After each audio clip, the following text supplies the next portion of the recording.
ready to get physical. It's time to talk some piss and more. We gonna talk about it all. DVD, CD, UHD, VHS, clips, Blu-ray. Who knows, maybe you'll even see the laser disc today. So let's get physical. We wanna talk some physical media. Movies and TV, music and more. Come check out what we have in store. This is a media house stream. It's time for some physical media on FanZcene. I know it was like really popular because it like won some Oscars and whatever, but Jimmy does that. It's got the Mighty Ducks guy. Got that guy. No! Yes, but no! He's not the Mighty Ducks guy! It's Emilio Estevez! We're the brand.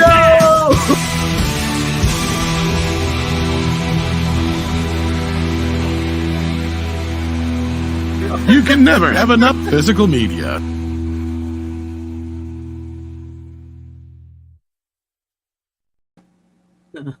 Well, hello, fellow followers, and welcome back to the Physical Media Show here on FanZcene. Speaking of physical media, let's fucking go. Bye. I have a few. My picks are very much related to that movie. Actually, I would say I drop it in the private chat because me and Tom might have something similar. Indeed.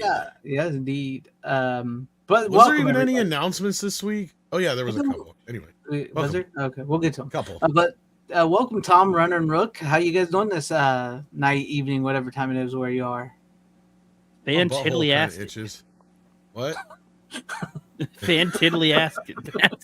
Why is it that's queerer than what I said? I was thinking of what Flanders would say. I don't know. That's honestly. Oh man. God, I know. It worked. That line works for Rook. I'll say that. I have to say it more flamboyantly. Fantiddly-astic. Oh my god, that actually did sound almost Flandery. Flanders, you son of a. I've actually only seen like 10 episodes of The Simpsons. I'm slowly trying to watch The Simpsons show to get that under my belt, but that's like a slower watch. You can stop watching it after like season 15, 16. I was gonna say I figure once they get there's more basically moderate, like once you hit like season 12 or 13, there's literally probably like a list of top 10 or 20 episodes that you can get away with after that, because like that's what I figured I'll do. It is very downhill. The movie is good. I've seen the movie. That's like the Simpsons thing I've seen. And that came about around season 20-ish, but that was because they pulled in all the old writers and people that had worked on the show before. Because by the time you get to there's like different generations of writers. Once you get past like the Conan O'Brien generation and such, then they start to suck ass. Yeah. And then they go completely woke and shit. Now, some people have said they've started to come back around a little bit, but I don't buy it. Yeah, there was a point where I checked out. I've heard there's a few scenes or so that are good, but I even remember the specific episode where I checked out because I was so upset about it. Because it was getting to this point where slowly, The Simpsons were becoming Family Guy, right? Which Family Guy was already a copy of The Simpsons. Yeah. So now you're getting a copy of a copy of a copy.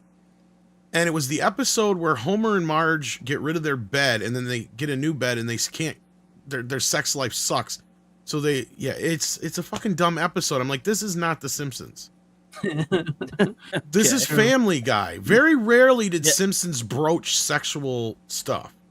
Surprisingly, coming from somebody who grew up with Futurama, South Park, and Family Guy, I like that Simpsons is very similar to them, but there is a different tone to it. There's a bit of wholesomeness to them. Yeah, there's something. And that's because, this is coming from, and here's the reason why I have this problem with the show, is it slowly became exactly what parents and people used to say the show was when it first came out. Right? Like, I was one of those advocates for the show ever since I was a kid, because even I, as a kid, noticed, like, wait a minute, sure, there's some swears here and there, and Bart's not the most well-behaved kid, but guess what? He does have a conscience. That's what I say. Every episode is heart for like is a generally kid. based on something in some kind of, there's an element of, Bart would, especially the first few seasons before Homer took over, Bart would get in trouble somehow. Something would happen that he would realize he did wrong, and he'd have to make that wrong right. And one of the greatest episodes being the Telltale Head, which was like, what, the third episode of the show? Yeah. Where it's basically the Telltale Heart retold through him cutting off the head of Jebediah Springfield, you know, and then that those first 2-3 seasons are just golden fucking television. Like, you can't get no better than that. And the sad part is one of the best episodes ever. You can't even get on Disney Plus right now. You guys know which episode I'm talking about? No, I do not know. The Michael Jackson episode. Oh, really? Why not?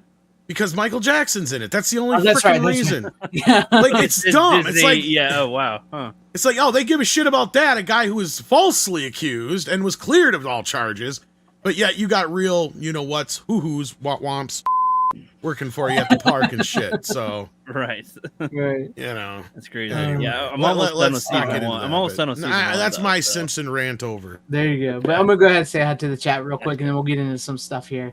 But hello, Random Brad. Glad to have you with us. Hell to you, Tim Hayes. Glad to have you with us as well. And VHS Mikey, howdy, my dude. Glad to have you with us. And hell to you, Brian Barth. Hello, Rick Johnson.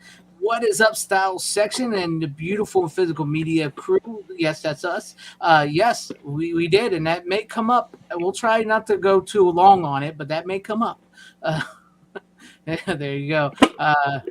That's nice. That's cool. That's cool. I wish I'd have known you were going to be able to get that one. I'd have sent you the money to get me one of those. That's the one I really wanted. Yeah, it's an Alamo exclusive though. That's the I got thing. Headpool. Yeah, that's pretty sweet. Actually, I if I'd have known, I would have bought one of these for you, and I want one of those too. See, I want the Wolverine one that Greg has. Yeah, I want the Wolverine this one too. along with that would like, oh my god, That's that what I'm saying. Go so nice. And with see, my I would have collection. bought you one of these to trade if I'd have known. Yeah. Same thing with the Wolverine one. Yeah. That one's funny, but that one's a gag over. Looks like I got nothing. Yeah. But that You guys Wolverine sound one, like- today. You guys sound like high but schoolers. that trying to trade Wolverine one your is the cards. gag over this one right here. Oh, you got You know, the the Deadpool Dune head. Oh, popcorn. you got the Wolverine head. I'll trade you for my Ultra Dune thing. Hey, that's not funny. That's what we used to do as kids. We used to trade. Yeah, shit we all the did. time. We did. Oh hell yeah! I also have did a. This is the other popcorn bucket I have. It's the Top Gun Maverick one. Oh, nice. That one's How not much too bad, Popcorn actually. do you need, Runner? How That- much popcorn do It you looks like a need? UFO, but Yeah, No, it kind of does. the top bit, doesn't it? it's Tom Cruise's spaceship that he's going to use to shoot his movie, his Okay. outer space movie. That's well, that's what it is. that's all that's left. That's he fits right inside of it. Hello, Alex, Hollifield. Mission Impossible hasn't gone yet. Yes. What's up, Hollifield? My dude, glad to have you with us. Space. Hell, Age Boomer. Howdy to you, Space, the final frontier. What is up, Clark the Shark? The Shark is here, and the party's on. Let's go all night long. What is up? Are you a Salute cocaine shark? that, Who isn't? that movie's coming soon. What is Well, up? did you hear about Salute there's real cocaine sharks now? Is there really? Really? Yeah, you they're didn't hear finding about those. They're finding the dumped cocaine off the coast. It's probably not as into it. interesting as the They're the like, bear one. The real "We need bear some one's more not of that that!" interesting either. Really. I was Who gonna say when I heard that was a true Did now that I heard that that's a true story, they're probably gonna do what they did with Cocaine Bear and be like, this is loosely based on a true story. They're gonna say that about Cocaine Shark. Loosely based, yes. What is up, Tyrell 72? Hi, hell to you. My mouth quit working on me for a minute. I don't think Hi, we've seen you hi, for a hail. while. Where you been? What's up, man? And what's up, Dragozilla? Hell to you. How you doing, Brian Bronson Wright Wolf? What's up with you? Doing good here. VS Mikey says, I see Tom on lots of shows lately. Tom's everywhere, man. All the time. If 4K release of Seth, God, no. Sander Hammerslag. No, I don't want that. That at Who- all. Who would Seth release Rogen that? collection? No, no. What Which is that? studio would be dumb enough to release that? I don't know. I want to give a big shout out and a thank you to Tim Hayes for almost being a member for almost a full year. Hell, yes, I mean, my week 2 back- years. Almost 2 years. I'm full sorry, years. 2 years. Sorry, 2 years. My mind is slipping. I'm old. Thank you for being a channel member here for almost 2 years. I appreciate you. You know what? That deserves a little something special. What can I give you for something special for that? Here you go. Can you say USA all night? No, but I can watch you say it all night.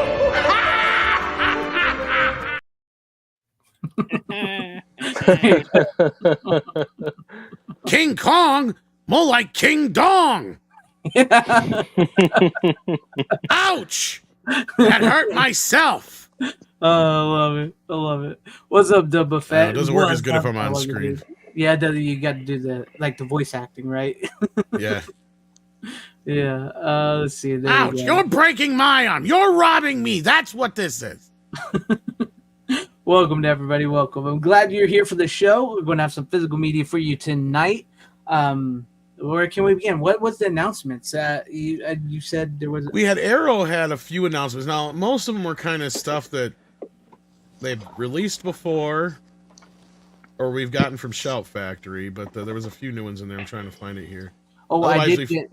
we Go ahead. finally got info on the Super Friends, but go ahead on that. No, I was gonna say I did guess Trick or Treat on 4K from Arrow. You did. That was one of you them. guessed did. that. Yes, Yep. that was one of them, and I'm glad they got it, not Shout. They're Personally, getting Exorcist 2 in Blu-ray, basically just like the Shout Factory one. Same Yep. thing with the 4K of Yeah. Exorcist 3. Re-releasing again their Hellraiser sets, so they must be selling pretty good. it must be. Because they I mean, keep like, re-releasing them. yeah, it's crazy. What else was in there? There was something else that was in there. I might get the Exorcist 2 because I don't have it, but Really? I never. Yeah, I don't have it. I never got it because I'm curious. I think there might be a couple new things in there. I was thinking about it, but I'm not sure. I don't know if there is or not. I know you like it, but I've never been a huge fan of it. I like it for the batshit craziness of it. Yeah, I mean, yeah, it's fun. It's one of those bad. It's so bad it's good movies kind of. Yeah. But anyway, yeah, I don't remember. There was like one other title in there, or like set or Let's something see like if I that. can find it. Yeah, while you're looking for that, we also got the horror box set. Now this kind of has me pissed off. So Paramount better fucking be releasing these separately, because I really could give a fuck about World War Z and Orphan. Same here. Or Z's already released by Shit Factory. Yeah, it is. And Okay. Breakdown, I think we had a limited release, didn't it? 'Cause I could have sworn that already it got had released. It had a Paramount Presents release, and And I might even sold out have quick. that after. That it was I sold don't out. even remember if I got it or not. Now the only thing that sucks is that they got the Friday the 13th Fangoria here, Friday the 13th Part 2, which is a movie we've been waiting for over a year for on 4K, Mm-hmm. and they haven't even finished and fixed the first one yet. Now the only thing that goes with this is that this exclusive slipcover kind of matches that one slipcover that you could get on Friday the 13th at one point, but yeah, I don't know. I'm I not really too keen on think- having to buy it this way. I'm not. Me neither, because I do want Breakdown, because that's I missed the Paramount Presents one, and that sold out, and they And never. this ain't even returned the it. first Orphan. This is Orphan First Kill. So this is like one of the sequel or prequels. That's the or streaming movie for the sequel, Yeah. streaming sequel. I mean, yeah, she comes back, but you can clearly tell she's older now. But I already have. Yeah, I already have World War Z 3D, so I don't give a shit about whatever version. Yeah. That's probably an up convert anyway. Also, Shout Factory announced some movies. Shit Factory did. Death Becomes Her in 4K, which I'm not surprised. I think we were expecting that at some point here. Mm-hmm. Land of the Dead was a little bit more surprising. The unrated cut. Yeah. Drag Me to Hell, Yep. which also will have the unrated cut, but I don't know if that's in 4K or not. Shocker. Wolfman, Shocker, and Yeah, I Devil. skipped No, you're ahead. fine. Go ahead. And then Paramount also finally announced Ghost. They've only had a 4K scan of it for like 20 years. Mm-hmm. Xanadu is supposed to be coming from Kino. And BFI is going to be releasing Seven Samurai, but probably Criterion here in the US. There you go. And I think that was it. If I'm not mistaken. Unless there's anything you could think of, I forgot. No, I just found the other Arrow title was called J Horror. It was a set of like Japanese horror films. Okay, yeah, I was gonna say I think it. it was a set of something. Yeah. Yeah, that was it. That's all I saw. I think. All right. Yeah, I believe that is it. There you guys have it. I mean, I do want to. I hate that Shout Factory keeps getting certain titles here and there because, like, I do want to get Land of the Dead and Shocker. I really do. None of these look like they had any uber mega box set things to go with it though, so I could give a shit. Yeah. The only thing Drag that Me pisses to me Hell off is right the now only is one that they. interests me. Well, I want Death Becomes Her and a couple of Yeah, others, Death Becomes Her too. Yeah. but I might just wait for a sale at the same time. I don't know yet because Mhm. I'm Yeah. pissed off right now. They got a sale going on their website that's got some decent titles for a good price, and I'm pissed. Yeah, the not streaming sale. Mm-hmm. Yeah, I think today's the last day. I almost went on there and bought some, and I'm just like, I don't really want to. Fuck, of course. I Uh, can't do anything about it.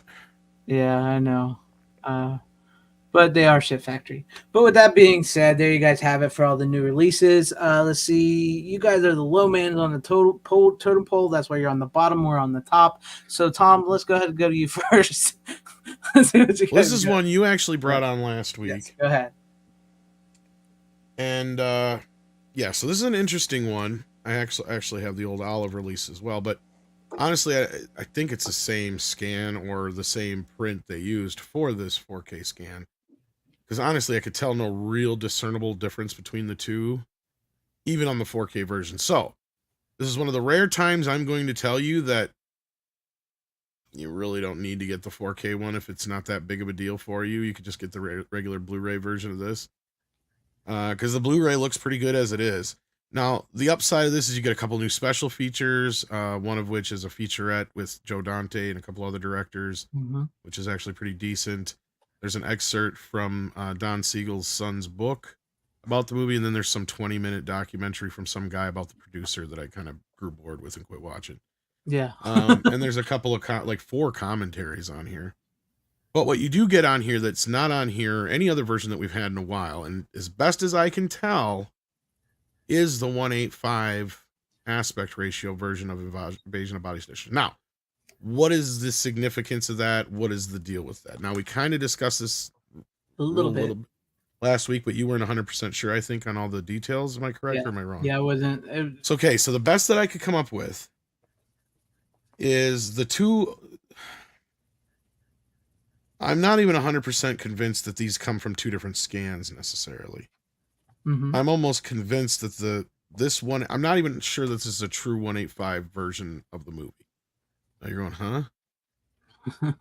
Because it does show a little bit more at the top and bottom in most scenes, but it does cut off a little bit on the left and right in some scenes, like a Super 35 print would in a pan and scan version, quote unquote, or an open matte version, basically. But it's not as open matte as most open matte films would be.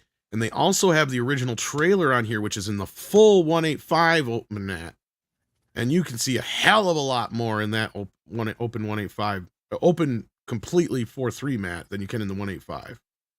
And in some scenes, it feels like you're not seeing nearly as much as you should be in the, like, it almost feels like maybe this 1:8:5 version is cobbled together from various versions. They actually had a little bit wider open, right, 2:1 aspect ratio. Now, what is the difference? People are going, what the fuck are you talking about? What is going on here? Yeah. Okay, so what happened was this movie, like most movies, were shot on 35 millimeter film, which is a square. Okay. And then in the 1950s, when television came about, they started doing widescreen. So Academy flat, or what we know is basically close to what our size of our normal TVs are now, is 16:9, is a little bit bigger than what a 1:8:5 aspect ratio would be, or called Academy flat. That's the basic standard that everybody said, you got to shoot it at least this, or it's not going to be shown in theaters anymore. It's going to be cropped off in a weird way, whatever, blah, blah, blah, blah, blah. Point being. So what the studio decided to do midway through this movie, even though Siegel was shooting it at 1:8:5, they are almost near the end of it or after the film was done, one of the two, they decided they wanted to release it in Super Scope. So what the fuck is Super Scope? Super Scope is basically Super 35. Yep. It's where they take the 35 millimeter print, they crop it off, they create a new negative of that blown up, squeezed version that's cropped off, like they normally would with a film that's shot actually optically in widescreen. But since it wasn't shot that way, Siegel didn't like how it looked. So his preferred version has always been the open matte or the 1:8:5 version. Now, again, I'm not 100% sure this is a true 1:8:5 version of the film. I think it's an open matte version of the 2:1 ratio, but it's still missing a little bit. They zoom in on some shots, is my point. Right. So I'm curious when that damned idealistic fool crusader, if he takes this one on, which he probably will, he will break it down and tell you what the fuck the deal is. Because this movie doesn't have a negative. Yeah, I'm it sure it's doesn't. been struck so many times they don't have the negative anymore. Something happened to it. It got lost for whatever fucking reason. So my guess is they don't. There was 185 versions out there, but this movie seems to come from I bounced back and forth 100 million fucking times. And as best as I can tell, they come from the same exact scan. Because in the 185 open up frame, there's a little bit of hair and garbage at the bottom of the screen that's basically covered up in the 2:1 frame. Right. But there's like just a little bit on the sides that you get in the 2:1 that you don't get in the 185. So what is the better screening option? The 185. Yeah, because you do technically get a little bit more in most scenes. Because the problem with the 2:1 ratio, the reason it's such a big fucking problem is since it wasn't shot that way and it's cropped off like that, you get a lot of scenes where people's heads are like this, or their heads are getting cut off and shit when they're not supposed to be. Right. And so what happened was years later, for some reason, when they lost the negative, the VHS or the television versions for years were the 185 open matte version. So like Joe Dante, who's on here in an interview, and other people like that, when they saw it as a kid on television, they saw the full open matte version. And then what happened was when it came to VHS, for some reason, and later on in the newly remastered versions beyond that point, they only had this 2:1 ratio version of it that was cropped off. So now you had a version that was cropped off at the top and the sides. Yeah. What it led to is you have a lot of scenes where a lot of people's heads are really fucking close up. And especially in the scene where they're like, they're here already. Yeah. Basically, all you get is like this of Kevin McCarthy's face. It's so cropped in. Now, on that open matte version of the fucking trailer, you can see his neck. You can see this much above his head. So there is a lot more out there. That's what I'm saying. Like, I am not 100% convinced. I'm not saying that Kino's trying to lie to us. I think Paramount might have lied to Kino. Yeah, this is a Paramount thing, I think. Because Kino was under the impression they were getting the scan from the negative, if I remember right. Not only that, but as far as we know, we have no idea. Nobody knows where the negative is, if it even exists anymore. That's true. That's true. I will say that when I brought it on, it like I said, it's still not the best black and white I've seen in 4K. No, it's minimal difference at best. That's what I was saying. It's like when I was watching that, I was like, it did look like well, I never had the olive one, so I don't know. So it did look good to me, but I noticed that certain spots, it looks like the same exact scan. Yeah. And then you got the other problem is actually it looks like there's some added DNR to this. Yeah, because I noticed there's a lot of still grain and halos and everything else in this. No, it's not through the entire film. It's only through certain scenes where they clearly had probably a lesser, like they had probably an inner positive or a fine grain negative dupe or something to work with from, maybe. I don't know. But the rumor is the best version that's out there is this 2:1 scope version that somebody has in their private collection. And that's where supposedly this scan came from. And that's what I'm saying. It looks so close to this one that I'm not convinced they're not a different scan. Right. Or at least not the different versions anyway. They're the same version that was scanned.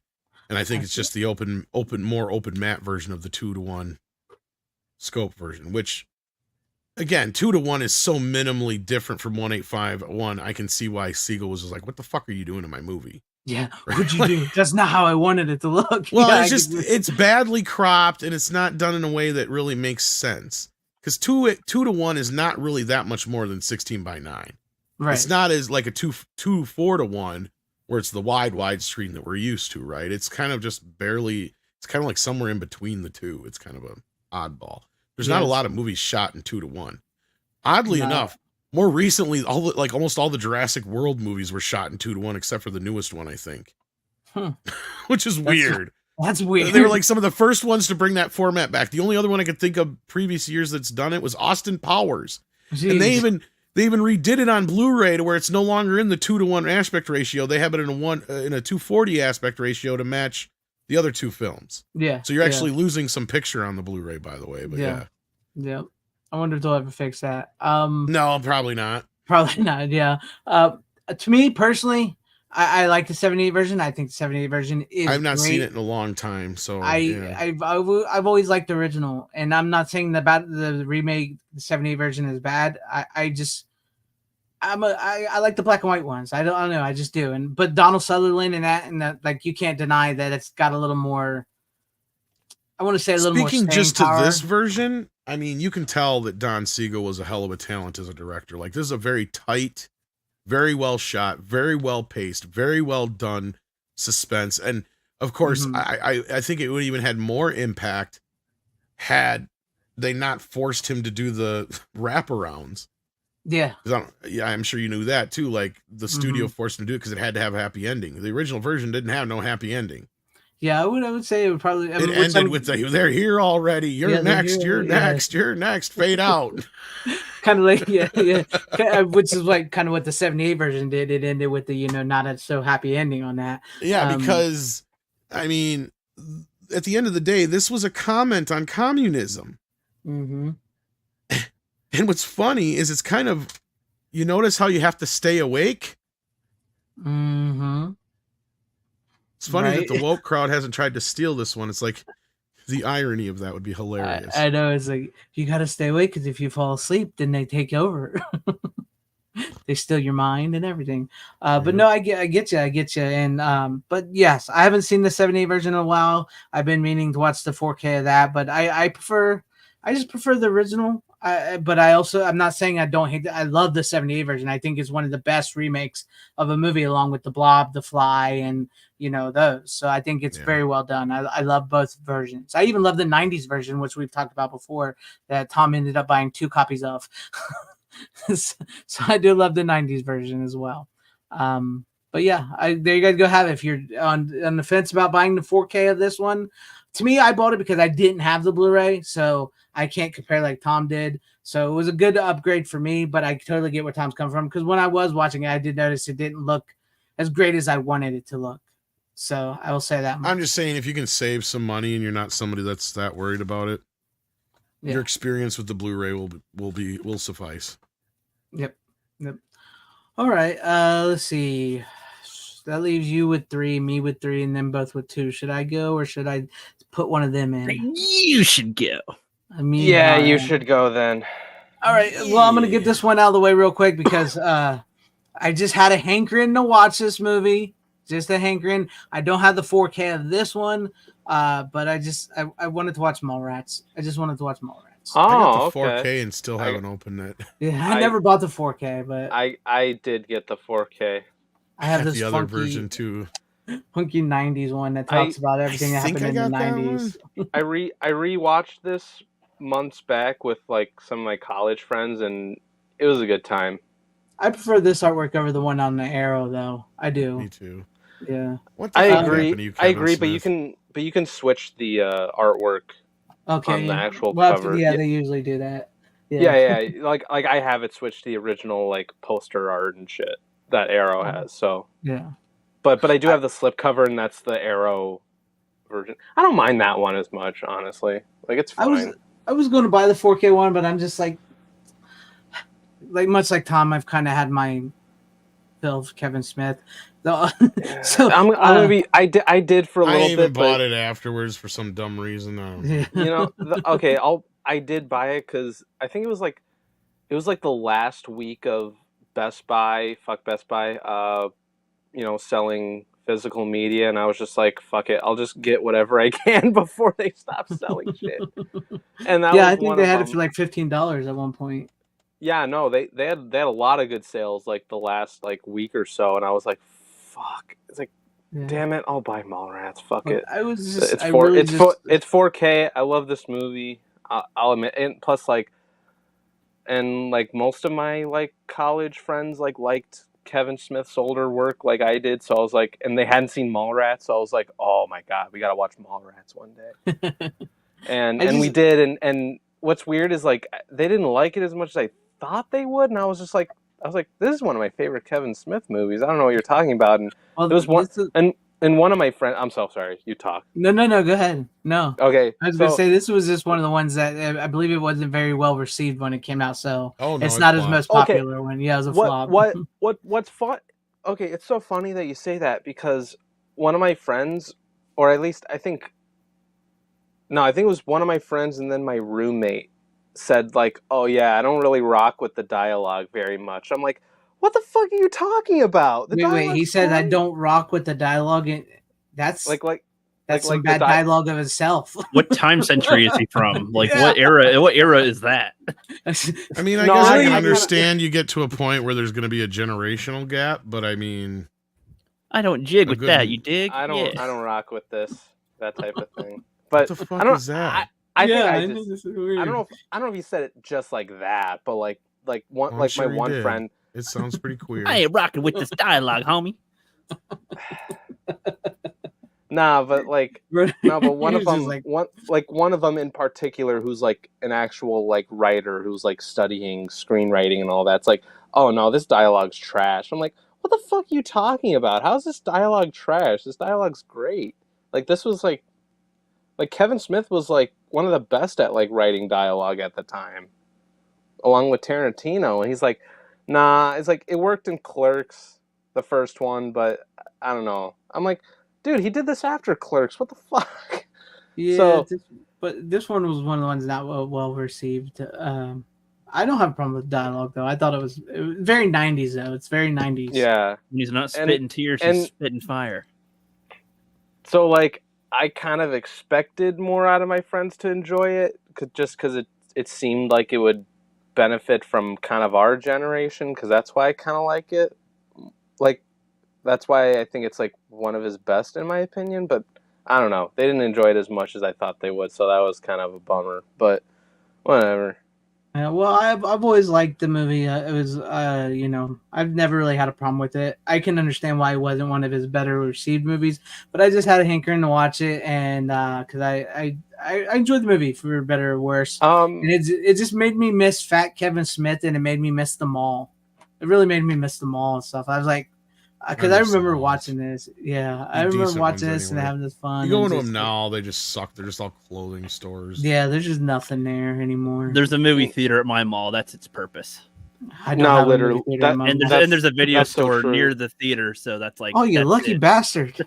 Well, there's like one mall near me, but it's like, I hate to say this, but we still have 3, but they suck. No, they exist. No, they just all stink. No, so there's like one mall near me that has a theater, but there's either like a fire that starts or a shootout that happens like a lot. So I'm like, I don't want to go there. They on the outside. Fucking Easter Bunny down there. We had it. No, so the mall near me is sus as fuck. So yeah. There you go. It's a dirt mall, basically, is what you're saying. Blowing it up, then they wouldn't have all these literally, like in my Google account, like it'll come up like, oh, there's a fire that started, there's fucking shootout that happened. I'm just like, and at this mall, it's like fucking hell. You think I care about what Godzilla bootlegs you get at that place you call the Dirt Mall? That's honestly, that was another reason why I watched it, because the passing of Shannon Doherty. Yeah. Did you watch the director's cut or the alternate cut? I should say. Yeah, I've seen them both, but I don't like the other version. I like the theatrical. The extended cut. The extended cut. Yeah, I don't like the extended cut. I actually watched the extended cut before the theatrical, so I'm kind of used to the extended cut. Is that the first one you saw? The first version of it? Oh. Yeah. I mean, it's all right. Here's the thing. To defend my case, I didn't know it was the extended cut when I watched it, and then I watched the theatrical cut. I was like, wow, this is actually kind of crazy. Because the extended cut, the only change really with the extended cut is just the whole plot line of, oh my god, what's his character's name? He he fires a gun at this party that Michael Jeremy Rooker's London's character. or is it Jason London? His character, Jeremy London's character. Yeah, I was gonna say Jeremy. Yeah. There's all the stuff they had to cut around it, and then they reference that exact like moment like throughout the movie, and then I watched the theatrical cut, and it's like like wherever somebody's like about to reference it, they immediately cut it out of the theatrical. So that's pretty funny. They actually animated that girl's funeral with the Clerks animation for the Clerks movie. Yeah. Because what's his name goes to the funeral. What was his name? I can't think of his name at the moment. Anyways, but no, I just got a hankering to watch that. I know what you're talking. I think I know what you're talking about. Yeah. I always wanted to watch. I always liked that one. I thought it was funny. It's just like, I don't know, as the nerdy kid I am, like Tom talked about being a gateway nerd and everything. It's just like the whole thing with the comic books and Stan Lee and hanging at the mall and just like the 90s and like even like they say rest in peace Brenda Walsh, like even when he looks at her and goes Brenda and she goes Dick, because like that was like the big thing back in the day, like everybody knew she left 90210 and it was like, so like it just touched the nostalgic 90s nerd in me, which also we'll talk about that in the nostalgic nerd in me as well later on with another title. That Stan Lee scene is so great. It is good. I love it so much. It also depressed me with Excelsior. He's got a fascination with superhero body part organs. But it really made me miss Fat Kevin Smith. It made me depressed. Bombed the hell out of the place. Yeah. His Vulcan slowly. It made you miss when Kevin Smith had talent. Yeah. We made superhero body part organs. Like what? Yeah. It's like, is the thing, is this dork even made of? Oh, that's great. But yeah, there you go. I just wanted to get that out of the way first because I know, I know you've had your fill of those fans coming at you, Tom, and stuff. So I just wanted to get it out of the way. I don't even know why. Yeah, I don't know why they come at you like that. It's weird because I see you. I have Dogma. I don't give a shit. Yeah, it's weird. Yeah, would it be nice to have 4Ks of these decent films when Kevin Smith was worth a shit? Yes. Yes. But he's desperate for cash because he's got to pay for his fucking wife and his daughter because he's nothing but a cock. Yeah. Did you see his preview for his new movie? No, I heard he's got Yeah. Was it the 430 movie or whatever? It's set in the 80s and about movies, and I'm just like, there would have been a time I would have been dying to see this movie, and I'm just like, I could care less. Honestly, like having seen Clerks 3, it kind of looks like it's shot the way that movie is. I'm so glad I've never seen it either. Don't fucking watch it. So many people have told me it would ruin it for me. Yeah, I'm like, ruined for me. But no, I watched it out of my own risk, and I can confirm, don't fucking watch it. Like, just it ends with 2. It was a perfect ending with Clerks 2. He should have never went back. I even told my own like college buddies because they watched like the Clerks movies as well. I'm like, don't watch 3. Just don't fucking do it. Avoid it at all costs. And then they're like, why? I'm like, just trust me. Don't do it. I never even watched the Jay and Silent Bob reboot because by then I was just like, that one's not as bad, but it's still you can start to see the cracks. And, In comparison to Clerks 3, Clerks 3 is like. It's kind of like what Jay and Silent Bob could have been if it was worse with its storytelling. Does that make sense? I can see where it's like, Jay and Silent Bob is literally like just a few places from going overboard, right? No, literally. And then Clerks 3 does exactly like Clerks that. does exactly that, yeah. No, it does. And like, it goes through places where I'm like, why did you have to make it like so like fucking depressing for no reason? Kevin Smith is a very depressed person right now. Whether he admits it or not, you can see it in all the new shit he's doing. I don't think he's very happy with even what he's doing, but he's doing it because he's so desperate to be a part of the machine. Yeah, and he's afraid he's going to lose his spot. Well, no, you can see it in Clerks 3, like entirely. The whole thing, and he's in denial. The old Kevin Smith used to give a shit. Like he was the most self-deprecating of all, right? Mm-hmm. Like if you told him Mallrats sucked to his face, he'd go, "Yeah, you're right. It fucking sucked. I fucked up so goddamn bad on that movie. That's why I tried so hard with Chasing Amy and Jay and Silent Bob Strike Back, and hopefully that made it up." That's the kind of guy he used to be. Yeah. And he had the integrity that if somebody said, "We want you to make a He-Man show," he'd be like, "I don't know a fucking thing about He-Man." Mm-hmm. You know, It's I true, mean, it's true. he had let so many other projects go that he was more well suited for. Why this? Why You know, this of all things? Yeah. What doesn't make sense is like with the state he's in right now, and he's trying to like get in the good graces of Hollywood and all that. It's like he had to make a deal with Fathom Events to release Clerks 3. I'm just like, what? Well, that's how far down the totem pole he's gone now. Yeah. Which I don't get it, because it's like Lionsgate, I think, distributed it, so it's like, why do you have to do a Fathom Events type thing? It's like, that's not what you. Because I think they were going to go straight to streaming with it otherwise, probably. I'm not kidding. Well, and the other thing is, I don't know how he spent so much money on his last couple movies. I don't know how much he spent on this more recent one, but like, I know Jay and Silent Bob and Clerks 3, he had some ungodly fucking budgets. Basically, what he spent on Clerks 2, you can make like 3 or 4 of them from what he spent on the last 2 movies. Jesus, was that bad? Where are you spending the money, you fucker? Yeah, that's what I want to know. Because this guy used to pride himself on being able to spend next to nothing and make, you know, a funny ass movie.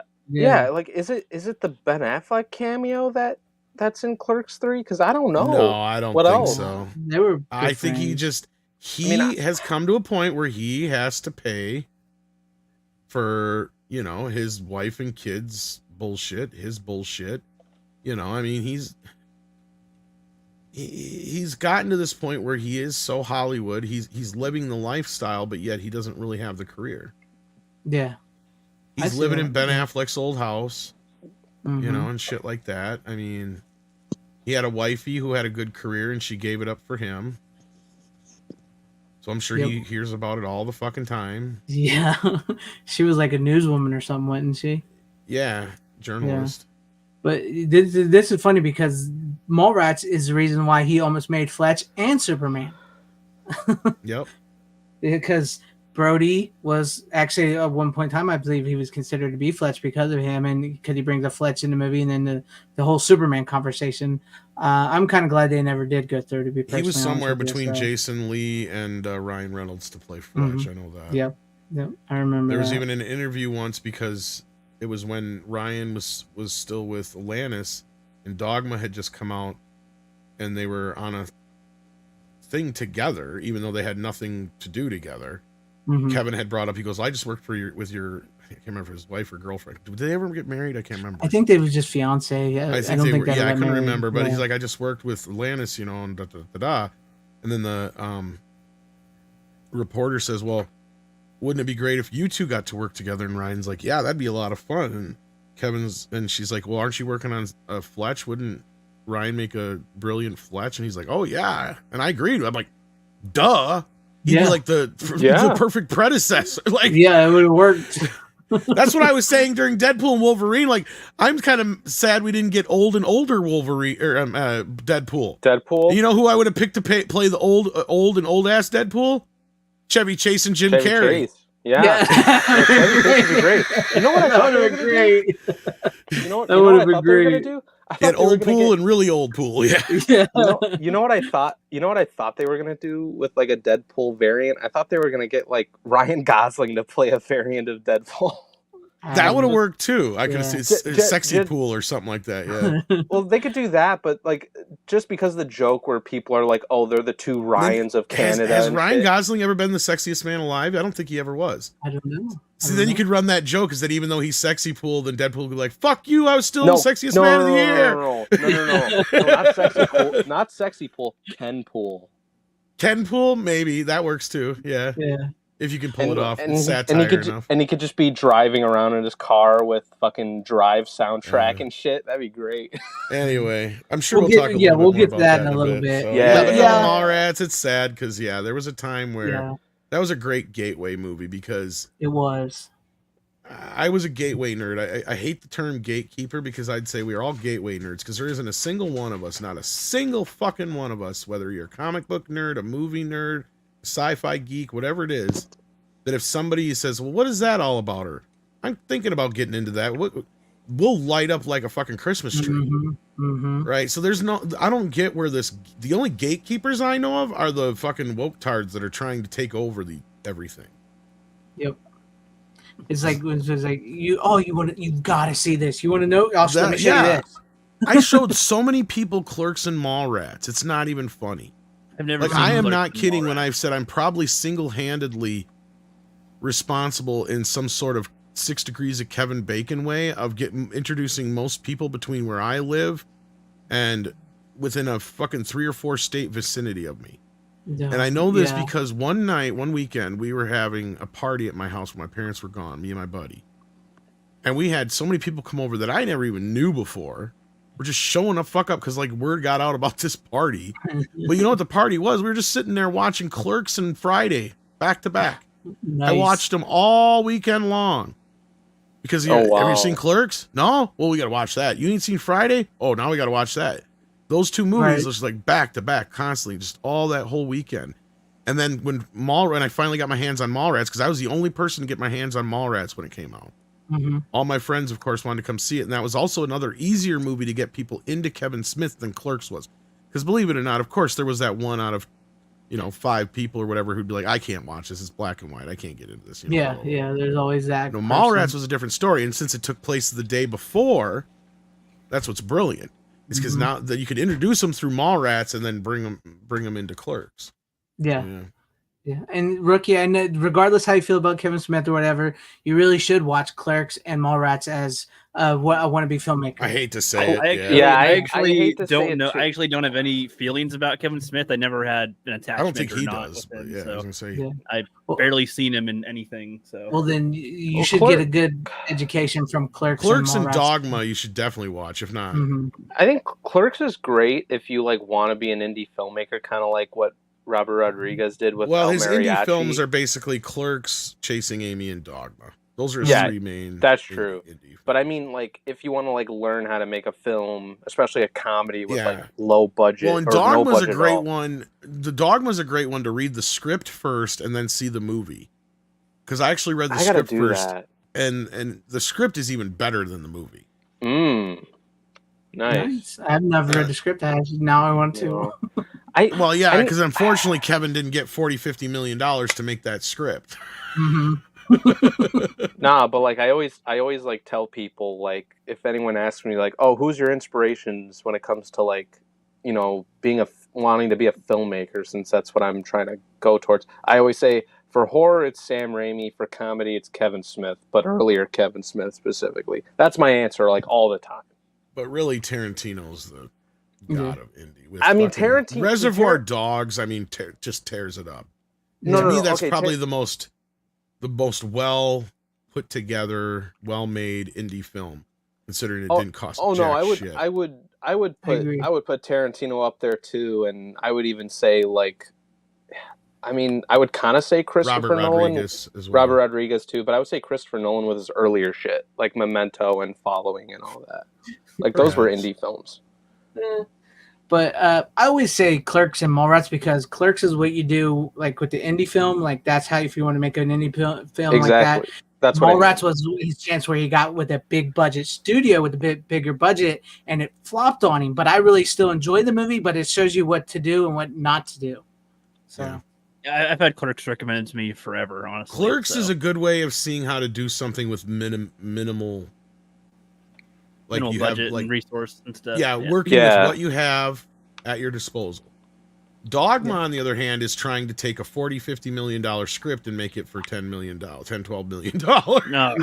You know what's funny about Dogma? One of my college buddies like keeps asking me, it's like, dude, I want to watch Dogma. When are we gonna watch Dogma sometime? I'm like, dude, that movie's like kind of hard to like get a hold of. Like it's been like out of print and it's not on streaming or any of that stuff. But I got it.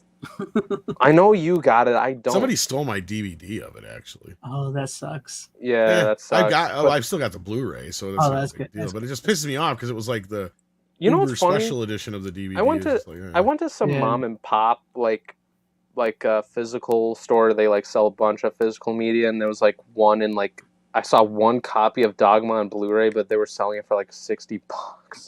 You know what sucks is I remember walking past it, I don't know how many dozen times. They had, when Blu-ray had finally hit the mainstream, they had this little Sony end cap at Walmart that literally had $9.99 Blu-rays. It was Bad Boys, Species, or not Species, what was it? Starship Troopers, Bad Boys, a bunch of their early Blu-rays, and Dogma was one of them. Mm-hmm. For $9.99. They literally had a stack of them just sitting there. If I If I would have known now, but I didn't know now what I knew then, or no, not know then what I know now. I'd have bought every last goddamn copy. Yeah. Yeah. I think That's Hellboy so might have real. been the other one. Actually, now that I think about it, it was like their first 4 or 5 big Blu-rays they always promoted or whatever. yeah. But yeah. But yeah, I've always enjoyed Mallrats. I know a lot of people, some people don't, and it wasn't well received. And like you said, he used to say, "Well, I'm sorry for Mallrats." I always liked it. I always put it up there with Clerks personally myself. But it was good. I liked it more than Clerks. I was gonna say he came back around to it, but I mean, my point is he was humble enough to take criticism. Back right. then. Now what he's done is literally shut off that faucet. He's become Cartman in that one episode where he has Butters or whatever become his social media guy. Like, I'm not even shitting you. All his comments are really sweet because they filtered them. Yeah. That's why I've been blocked on both Twitter and YouTube. Real quick before we move on, because this went on longer than I anticipated, because I thought I was just going to breeze through it. No, I liked it. I loved the conversation. I just want to ask you real quick though. Do you ever think you could reconcile with Kevin Smith? Do you think I've tried to give him options to? I don't know if the message ever got to him. I do have an email. I don't know if it's still any good that somebody gave to me of his. Mm-hmm. I haven't tried it yet. I probably know half a dozen people that if I really talk to enough people, there may be some way of reconciling. Yeah, I could. I think there could. In fact, I think it would do him really a lot of good to talk to somebody like me, because I think it would repair a bridge to a fandom that he used to have, and that he could understand and see himself the way we see him right now. And I think he could understand that why we're feeling that way, because he has disassociated and disconnected himself from his fandom, I think. Yeah. And this was the guy that when I first got on the internet, he had View Askew, or News Askew, it was called. And you go on there and some bitch would show up on the fucking chat part of it all the time. Right? Like, I'm sure I've talked to him without even realizing it sometimes. Mm-hmm. Just because at first I wasn't possibly sure who the fuck it was on certain things. And then you realize, oh, it's Kevin. Mm-hmm. And that's what I'm saying. Like, I don't know if he was that well aware of me or who I was. I'm not trying to pretend any of that. But I mean, there is like less than 6 degrees of separation from us in multiple directions. To where when that shit happened on FNT, it was like instant. Like, I was blocked on X. He hasn't blocked me on Facebook yet, but he has like it's not an official, like I tried to friend him on Facebook a long time ago. And he never took the official friend, even though we have a few mutual friends. But now his whatever you want to call it, not fan run, but you know, his official news outlet version or whatever that somebody probably runs, like one of his assistants. They haven't blocked me on Facebook, but I got blocked on YouTube, which is weird. Yeah, that's crazy. See, because that means they had to go out of their way, pluck my channel, and put it into the block chain, because I went on there like not too long after all that shit happened on FNT, and I noticed he blocked me on Twitter, because it happened that day that he blocked me on Twitter. I think it even happened that same show. Yeah. And the next show he had, I went into his chat and I started saying stuff, and I'm like, nobody's responding to me at all. And I'm like, okay, I think I'm blocked. So I went in under one of my other aliases or whatever you want to call it, and like Mead Radio or whatever it was. Mm-hmm. And sure as shit, my comments weren't showing up. So that, like I said, that means he had to pre-block me before I even got in there. Right. So yeah, I was just like, what the fuck? That's crazy. It didn't even say like message deleted or anything like that. That means I was already pre-blocked. That is crazy. Yeah. So that means they probably got it all from the FNT thing. So, yeah. Well, that's what I mean. I, much like you and stuff, I like, and Mikey says, I respect what he did, even if he's grown away from us. I do respect what he did and everything, and that's why I said if there could. That's why I wanted to ask you, because I know you're closer. Honestly, to being all you really have to come out and say is, I'm sorry I fucked up on He-Man. I thought I was doing the right thing. I probably listened to the wrong people, especially now that it's probably over anyway, and he has no real reason to continue that. Mm-hmm. But he's such a fucking cuck for Hollywood that he wants to make friends with everybody, that he's not the same as Kevin Smith he used to be. 'Cause I'm sure at some point somebody told him you can't be so critical of everything if you're going to be in this industry. Right. That's what I was to say. That's because I wanted to ask you that if you thought there was hope for him and any chance of reconciliation, whatever, you know what I'm saying. But, I mean, I'll get to a point where personally, even if there is no reconciliation between the two of us, I'll get to a point personally at some point. Like, I'll probably never watch Clerks 3, right? Yeah, so me to me, neither. like, my ending is Jay and Silent Bob reboot, as far as I'm concerned. Like, that's enough for me. That ties everything up. Dante and Randall are in it and everything anyway, so, like, don't fucking need anything else. It has all the main characters come back, so you got everything nice wrapped up in a nice little bow. I mean, there's clearly another generation to take over after this with the whole Jay having a daughter thing. So, and there was enough time between Jay and Silent Bob Strike Back and this movie for it to kind of work, and, you know, Kevin's daughter being the right age. And, you know, did it have to be a daughter? That's where it kind of felt a little woke.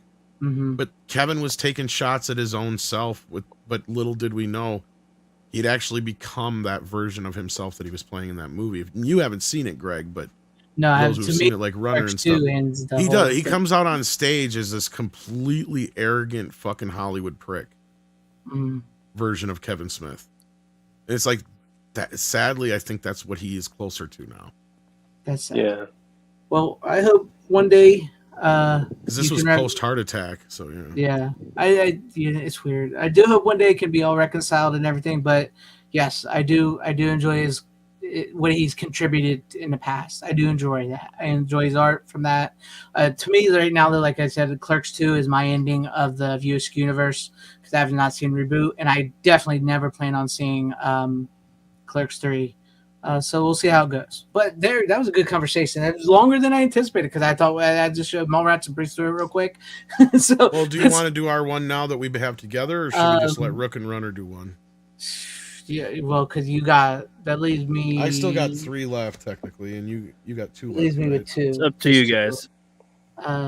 Let's let them do one real quick, and then we'll do ours. So okay. All right. Yeah, let's go with Runner real quick. What do you got for us? All right. So anyone in the chat who hasn't seen Deadpool and Wolverine, spoilers. Well, 3, maybe me and 2, Tom should have went first then, because ours lead into more of that than yours does. Other than this one. Well, actually, like all of my picks sort of relate to the movie. We should probably do the other ones first. Yeah, you should probably do the other ones first. Me? Yeah. Wow, either way, you do whatever you want. Yeah, you do. Yeah, you do what you want. Okay, fuck it. No. I'll pick these first. It's 2 movies. It's 2 movies in a franchise. I don't know if a third movie is going to be made for this. I hope it does, because this actor in particular says that it's a good script. But I hope it happens. That would be funny. They teased it in the second one, but it's 21 and 22 Jump Street. I still haven't seen the second one yet. All right. I haven't seen either of those. I think honestly, the second one I like more than the first. I don't, but have you ever seen The Showrunner? No, I've heard of it. I know it's free on YouTube. See, and that's why I think. I know. I grew up with these when I was in like the first movie ties more into the show. Yes, there's some cameos and bits in the second one, but I know of the first one because like Johnny Depp's in it and he makes a cameo in the first one, so that's cool. The second one, it for Greg. No, I'm just kidding. I thought. Yeah, I've seen the second one. I've seen the first one, and I've seen the TV show. Oh, you've seen the first one? Okay. Yeah, I've seen the first one, and I've seen TV. Oh, I know about what happens to Johnny Depp in the first movie. I know that would because I'm kind of on the fence on it because I think it's hilarious, but also at the same time, I like the original show, and I'm like, I don't know if I want to have this character go out this way, but at the same time, I know Johnny Depp doesn't really like this character. I was gonna say, considering how batshit crazy the show kind of is in hindsight, and I've actually watched some of it in recent years. It's actually got the German import where they finally got the uncut versions of the show with the music and stuff like that. But anyway, that being said, no, actually, I shouldn't like the movie because you're right. It goes against everything that we normally would like out of a reboot or whatever of a show like that. Mm-hmm. It actually does like the satirical version, but it does it right somehow. I don't know how to explain it. But maybe it's just because of how ridiculous the original show was when you got 30-year-olds playing teenagers going to school. Yeah. No, but it's funny because like fucking was it? Because in the first one, it's like they're undercover. They go to high school, and like what's funny is like because in the first one, like the chemistry teacher is like attracted to Channing Tatum's character because he looks the oldest out of all the students, and he's like, oh my god, like you're like fucking too hot to be like a high school student and shit. So it's like that shit's pretty funny. Doesn't And then she end you up have banging him in the broom closet? well in the end credits, yeah. In the end credits, yeah. Yeah, in the end credits. And what is it? Jonah Hill. What's funny is like they get two like identities or whatever, but they fuck up and they like swap like the names, and they have to like go with like because what is it? I think Brad is that's Channing Tatum's character. It was supposed to be Jonah Hill, and then it was supposed to be the other way around type thing. Like Jonah Hill was supposed to be the science geek whiz type character, and Channing Tatum was supposed to be like the It's drama basically the dude. cast to class act, but yeah. Yeah. Basically the it's plot, I mean, sorry. Yeah. But then they switch it all up, and Jonah Hill's kind of used to being the drama guy, and Channing Tatum's used to be like he's used to being a nerd type guy later on as the movie progresses and all that type of stuff. Because Jonah Hill's character, he's supposed to act in a Peter Pan play and all that sort of stuff, and yeah, and I forgot Brie Larson's in 21 Jump Street. Probably the one thing I like her in, honestly. That was the one like we talked about where like the whole thing with nerds is like because he was like the nerd and bullied in high school, and then when they go back, he's the cool kid now, and the guy that's supposed to be the cool kid is no longer. It's like because the nerds have taken over. No, literally, that's so true. That's why I like that switcheroo. But then when you get to 22 Jump Street, Channing Tatum's kind of like the cool guy, and he's like getting along with the what do you call him, the brat motherfuckers in college, and Jonah Hill's sort of like kind of like the chill guy. He's like getting along with the art majors and stuff, whereas Channing Tatum, he's like he disguises himself as a college student, as like a football player type thing, because he gets along with Wyatt Russell's character, son of Kurt Russell. I never knew that. You didn't know that? No, I didn't. Yeah. Yeah, Kurt Russell breakthrough. No, all I know from the second movie is my name Jeff. That's all I know from the second. No, the second movie. movie's pretty good. It's just not quite as good as the first movie, but yeah. Okay, maybe because the cameos also are kind of lame, but yeah. I mean, the cameos aren't as. It's great. just a little bit more removed from the first movie. The best part of the second one too is also Ice Cube. Yeah. Dude, they moved to 22 Jump Street now, which is across the street or whatever, and they got all this fancy shit. And he's like, "You think we got any more fucking money left? I'm in a goddamn cube. Do you know how much this cost?" And was it? And Jonah Hill's character, like before that, even says like, "Looks like a cube of ice."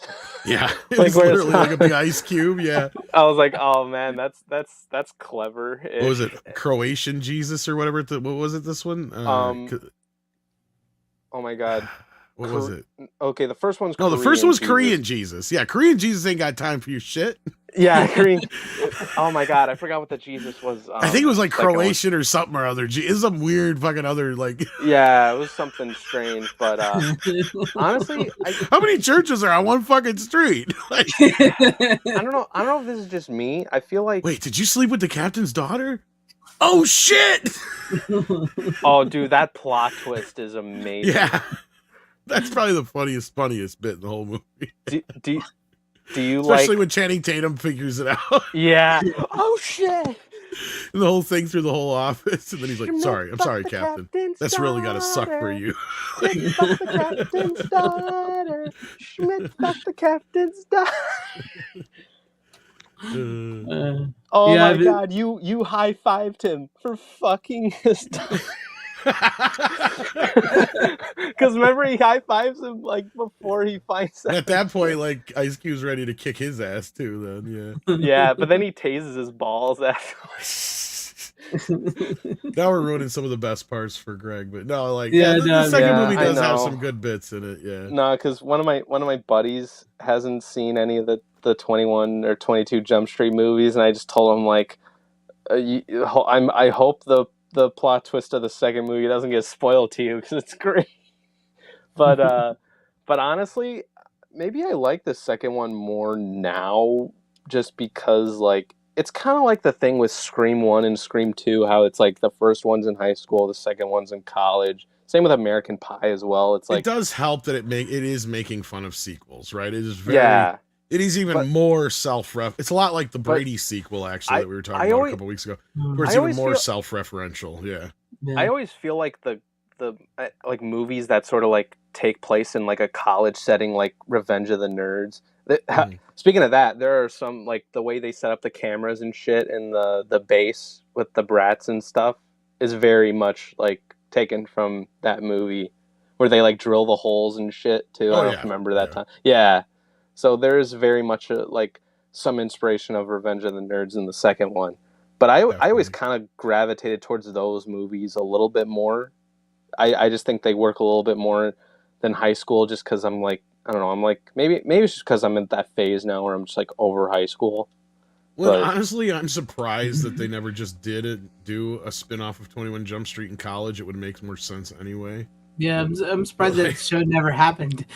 honestly, because well, I mean, they tried the Booker spin-off, which I mean, that's probably one of the better jokes of the sequel to is the Booker joke. But like anyway, like yeah, I mean, the show got really excessively dumb though after like those last couple seasons are It pretty did, hard to but swallow. it's fun to watch. Though But no, the some, first couple seasons are fairly solid. But I mean, like back then we didn't question that kind of shit, but you watch it now and you're just like, there's no way none of this shit would actually happen. you can't do that. They would get so fucking sued. Yeah. Right? Like fucking you got a cop running around with a gun, flirting with teenagers. Oh yeah, that's a good idea. They're supposed to do like hitting on teenagers and going on dates with them. Well, the best Yeah, part is that's when Johnny Depp sleeps with one of the teachers and she thinks he's one of the students. It's so good. I mean, there's more context to it than that, but still, it's like Yeah. the show, like I said, is barely able to go with like I love the show growing up. It was one of my favorite fucking shows. Like I did not miss it. Like I was a huge Johnny Depp fan before anybody else. Like my friends used to make fun of me and shit, other than my two buddies that were like fans of the show as well, because they're like, oh, you guys like that fucking soap opera 21 Jump Street shit. It's like, oh, it's a good show. It's this, that, you know, and Johnny Depp's gonna be a big star. You just wait. You know, we were like 10 years ahead of the game, but still, we knew. You know, finally shit like even though it took him a while to become a star, like, shit like Edward Scissorhands and stuff would come along and finally like, yeah, okay, so he's all right. You know, like, I do believe they actually were going to do this. I do believe they were going to do a 21 Jump Street. I don't know why. Makes Yeah, I don't know why, but absolutely they were. no fucking sense. that makes no sense. Ghostbusters meets Men in Black makes a lot more sense. Oh, that would have been cool. I've said that Yeah. 20 times over, but yeah. That Yeah. would be fucking Ghostbusters cool. in Black. But That, or if you busting some aliens and shit. Yeah. That would have been cool. well, aliens have ghosts too, you know. Yeah, Well, that's- Aliens yeah. die too. No, that's true. I mean, that's Yeah. kind of the hook, is what I was going to go with, basically. And then, the other side of it is, if you actually read Paul Feig's fucking emails about that shit, he really didn't want to make a Ghostbuster movie. He really wanted to make a Men in Black movie with women. So I was like, why didn't he just make Women in Black? It actually is a play on the title and makes sense, and you didn't have to fuck with the original. You just have them be other agents and the other women. agents. In fact, you could even bring back what's her face from whatever one it was that he made an agent, right? Like, so, like, yeah, Yeah. just silly. It's like, that's clearly what he wanted to do with all this going between dimensions with aliens and stuff, and it's like, fuck are you talking about? Yeah. It's so stupid. All right. Well, the reason That kind of half-ass explains what happens at the end of the Ghostbusters remake, if you're curious. I heard those. I've never seen it, but I've heard it. They go into something. like the containment unit, and it ends up being like this whole other like dimension and shit. It's Yeah. But All right. supposedly, I don't know if you heard, Tom, but Channing Tatum, I guess, talked about the script for 23 Jump Street. Yeah, I think that was the one that was supposed to be the Men in Black crossover, unless there was another one that they Oh, really? worked on. Yeah. Yeah. I don't Well, know. who knows?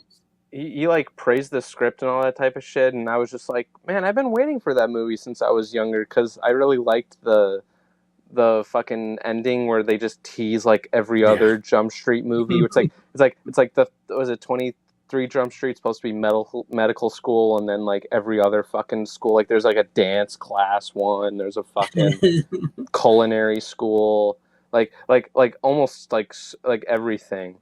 And I was just like, they never made any of those movies, and I was like, man, I would have loved to have seen this. Like you never know. Now with something that's happened, he might have a little more stroke again. Who knows? Yeah, I think was it's gonna coming say, more down to Jonah Hill, to be honest with Mhm. you. I was gonna say that's the thing. It's like I think Jonah's like kind of beyond that stuff now. Jonah Hill. Hopefully, I feel like maybe some down on the pipeline he'd want to do it. I feel like Channing Tatum will want to do it for sure. Oh yeah, well Like I think he's got Jonah the chops don't. still. I don't know if Jonah Hill. They Well, it's not so much the chops; you just don't need it. Yeah, Right. that's the thing. I feel like he does need it though. That's the thing, because like who like I don't know, because like Jonah fucking- Hill's in a different class now than. nah, but like when's the last time Jonah Hill's really been in something that's like that you know of? Like I can't think of anything of recent. Like at least Channing Tatum's been in some stuff lately, you know? Trying to Yeah. think. I haven't. I don't know if I've seen anything. He was in that You People movie, the Don't Look Up one. Oh yeah. I don't even count those because those were like Netflix movies. He still made bank on them, I'm sure. I mean, Yeah. probably. That's the thing is he but, started making more. I mean, he's done voices and stuff, but since getting the Oscar for Wolf of Wall Street, other than 22 Jump Street, a lot of the stuff that he's done has been more serious stuff, like Hail Caesar, War Dogs. Yeah. It became a serious But thespian. War Dogs was a comedy. I remember seeing that, or that was like Yeah, a but comedy, it's a little bit more. it was a little more serious, I guess. Yeah. It's like a dark comedy. It's elevated Yeah. comedy. Elevate. Ooh, elevate. I hate that word. War Dogs is good though. That was directed by Todd Phillips. Right, huh? Yeah. I All right. liked War Dogs. Well, any final words on them before we move on to Rook? And then I don't know. get to They're good movies. I think you should check out 22 whenever you can. I do, because I did actually enjoy the first one, but I do go back. And the ending's fucking hilarious when they actually get to like the spring break party and stuff. Part Because- 2 actually might be a 4K native film too, if I remember right. Well, I'll have to see that then. Not 100% on that. I think the first one's an upconvert, but the second one might actually be when Sony That- started doing a lot more of the. That native. makes sense. I'd have that to makes look it sense up to me. again, but yeah. Yeah, but like I said, I just go back and forth because I did enjoy the show, but it's been so long, and like Tom said, the show was a little crazy. Sometimes I go backwards because, like, my understanding now is like Bad Boys for Life was a 4K native, but now I'm hearing Bad Boys Ride or Die is a 2K upconvert. So I don't know. I don't know which is the truth. Really? Up again. Or maybe it's vice versa. I can't remember which. All right. Well, Because I Sony thought they does on would've- some of them, but some of them they don't. It's really weird. I thought they would have. Are you talking about the most recent Bad Boys that came out? Yeah, like, because for a while there, Sony was like, and I think it's the same thing with Ghostbusters Frozen Empire, because like Afterlife was finished in 4K. But I think Frozen Empire is a 2K upconvert. I thought they would have shot that on 4K. It might. Well, they may have shot it in 4K, but they didn't finish it in 4K. I have to look Okay. it up. Blu-ray.com does a pretty good job with that. Otherwise, there's other sources out there to look. There's just some of them. It's kind of wonky how they do that sometimes. So yeah. I would think, knowing Sony, they would like finish it or shoot it in 4K like their more recent shit. A lot of them are, but there's been some here and there that I've noticed that I guess have just been upconverts. So it's just because they Okay. finish them at that lower res, it's cheaper. Got it. all right. That makes well, sense. Yeah. All right, Rook. Let's go to you. I know you're chomping at the bits there. Oh yes, oh yes. So you Looks guys know very that tired. you guys know that I have assigned myself to watch some of these movies now. I got the 30. I thought these were 7 movies, but it's apparently 30 movies. So I got a much longer list ahead of me than I thought. So you got your Well, money's worth, is what you're saying. Yeah. Way more. Yeah, it was like 5 times more than what I was expecting. So I watched the first one on here. I'm starting with Dracula, going from left to right. That's just on there. Listen, There's a couple of different ones. There's like 6 Dracula films out on here. of those movies, that's the only one I've seen, and it's like full. Right. Yeah. So I saw the 1931 Dracula, and I think that, especially for its times, I like how chill the camera is. I like how beautiful the people look, even though it's black and white. Like you can still tell they really try to look nice on camera. There's something. There's something about the way people look in older films that's like, I like it. It's like a nice. I don't know, something about it. It's just different because everything today, everything has logos on it and stuff. So it's like I just like seeing it looks clean. It looks cleaner, more formal. So I like that atmosphere. No, that's very true. Which is good, yeah. And as far as the story, I mean, it's very simplistic story with it, which is good, especially for the time. Okay, and it's Renfield's the name of the main guy that's there, right? And he sees Dracula. He's going to help him transport his graveyard soil overseas because that's where he has to sleep. Which I never heard of that being a part of Dracula's lore. I thought it just had to be in the darkness, essentially. No, he has to have this home soil of his home of Transylvania. But he was going there to sell him Carfax Abbey to sign it over. He wasn't going there to transfer. Oh, that's why he was going there. That's why he was going there. Okay, I wasn't sure because there's like a point where it transitions basically to him being on the boat, and then people find Renfield, and he looks all crazy. Yeah, because he made him basically like a familiar. Yeah, became one of those for sure. Yeah, so even though I've seen like thousands of vampire-related things throughout my times, there's different stuff in here that isn't repeated often. The like soil that you have to bury them in. I don't think I've ever heard that in the majority of like modern vampire stuff. Usually they just got to be in the darkness and they just got to not be in the sunshine, and they're good. Usually is what that is. So as far as like a hindrance to a vampire, I think that's like a decent thing to like sort of balance them in a way. Comes directly from the Bram Stoker's novel. He has to have his home soil in his casket. That's in actually multiple Dracula movies. It's always a detail they always keep in it. Well, I'll find that out when I watch the next ones on here for sure. Well, the next ones don't. They don't. The first one, the first Dracula movie is based off of the book Dracula, and then as they continue, like they sort of retell the same story with different. I figure that's what it kind of looks like. They all don't seem like they're going for a continual series at all. It looks like there might even be a different actor. It all continues. And there might be a different actor as Dracula in some of these. Well, those aren't Dracula. That's the daughter and then the son of Dracula. It's not Dracula. Well, then there's House of Dracula as well on here. So I don't know. For some reason on the Dracula disc, there's Abbott and Costello meet Frankenstein. That's on multiple discs. You got like 5 copies. Oh, that was the one. That's the one that you said is on a whole bunch of. That's like the Avengers movie. Yeah, that's like the Avengers movie. Right. Yeah. You got to understand, like even with the House of Dracula or House of Frankenstein, that's more than just them. That's like the House of Frankenstein. That's the Wolfman, Dracula, Frankenstein. All of them coming together from multiple years of stories. Right. So, and even like with the House of Dracula, that's Dracula and Frankenstein and them, and I don't know if Frankenstein's in that one. I can't remember, but yeah, they could. That's like the Avengers team up movies. Of course, I got you. There's one detail in here that I never hear either. Because like there was some sounds of wolves during the movie, and the way that they had Van Helsing explain it is that sometimes they usually take the form of a bat, but sometimes a wolf.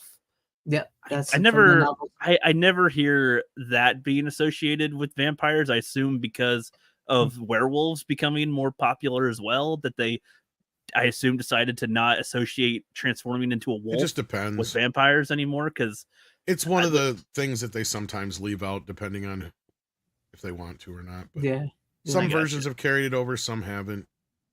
Okay.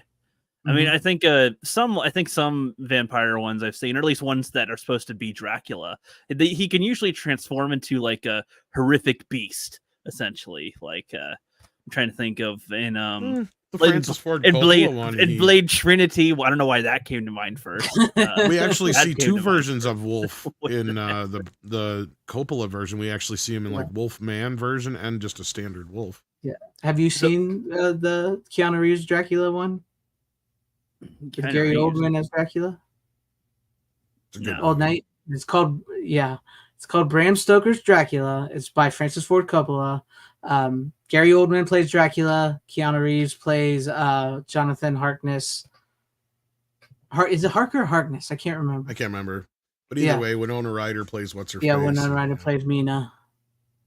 Yeah, you should watch that one too, because that's one that that grew on people over time because it wasn't quite Pretty well good received. adaptation. But yeah, And what they do is they actually take the real story of Vlad the Impaler and mix it with Dracula.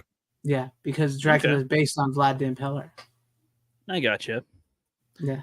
I mean, if I were to say my overall thoughts on it, I like the simplicity of it. It's not necessarily one that, like, you know, I would be clamoring to watch personally, but there's some film techniques in here that I appreciate. No, like setting it in its time. I like the way Dracula. I like the way that the actors act. Again, there's like a different way that they act. The husband to Mina, was that her name? The woman that gets pursued in this toward the end, like the way that they act off of, you know, like the type of dramatic they do is very I wouldn't say it's like great, but I like it. It was just like this is actually the play version of Dracula put to screen. Play version sounds about it's right. the stage play because like no, it is. It's literally the stage play put to screen. Yeah.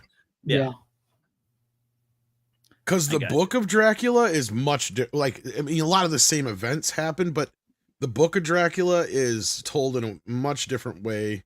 I'm trying to remember. I think the most faithful adaptation was like a BBC series or something like that.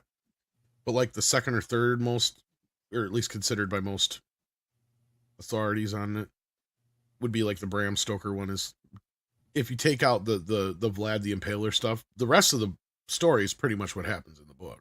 Yeah. Right. I got you. Yeah. But the Vlad the Impaler stuff actually makes it more interesting and gives it a nice through storyline. And it adds some romance element to it, like of a tragic romance. I'm assuming that each of the Dracula films that I'll be watching will have different tones, I assume. Yes, and also the Christopher Lee one from the 50s. Don't overlook that one either. Yeah, the Hammer horror one. Yeah, it's pretty good. Well, yeah, like, I mean, you guys know I'm going to be watching. Eventually, like not right now, you got other stuff. I'm trying to watch one of these a week, so I can. Yeah, at least see now to me, Frankenstein and Bride of Frankenstein are the true crowning jewels in that set that you have in your hand right there. Right. As much as I love Dracula, Dracula is the gold standard. I'm thinking I'll like the Frankenstein ones more. For some reason, I find that more interesting in general. It makes me. It triggers a lot of. Frankenstein is one of those rare sequels that's better than the original. It's just kind of hard to consider it a sequel because they're all basically Frankenstein and Bride of Frankenstein make up the entirety of the book for the most part. Okay. Yeah, I gotcha.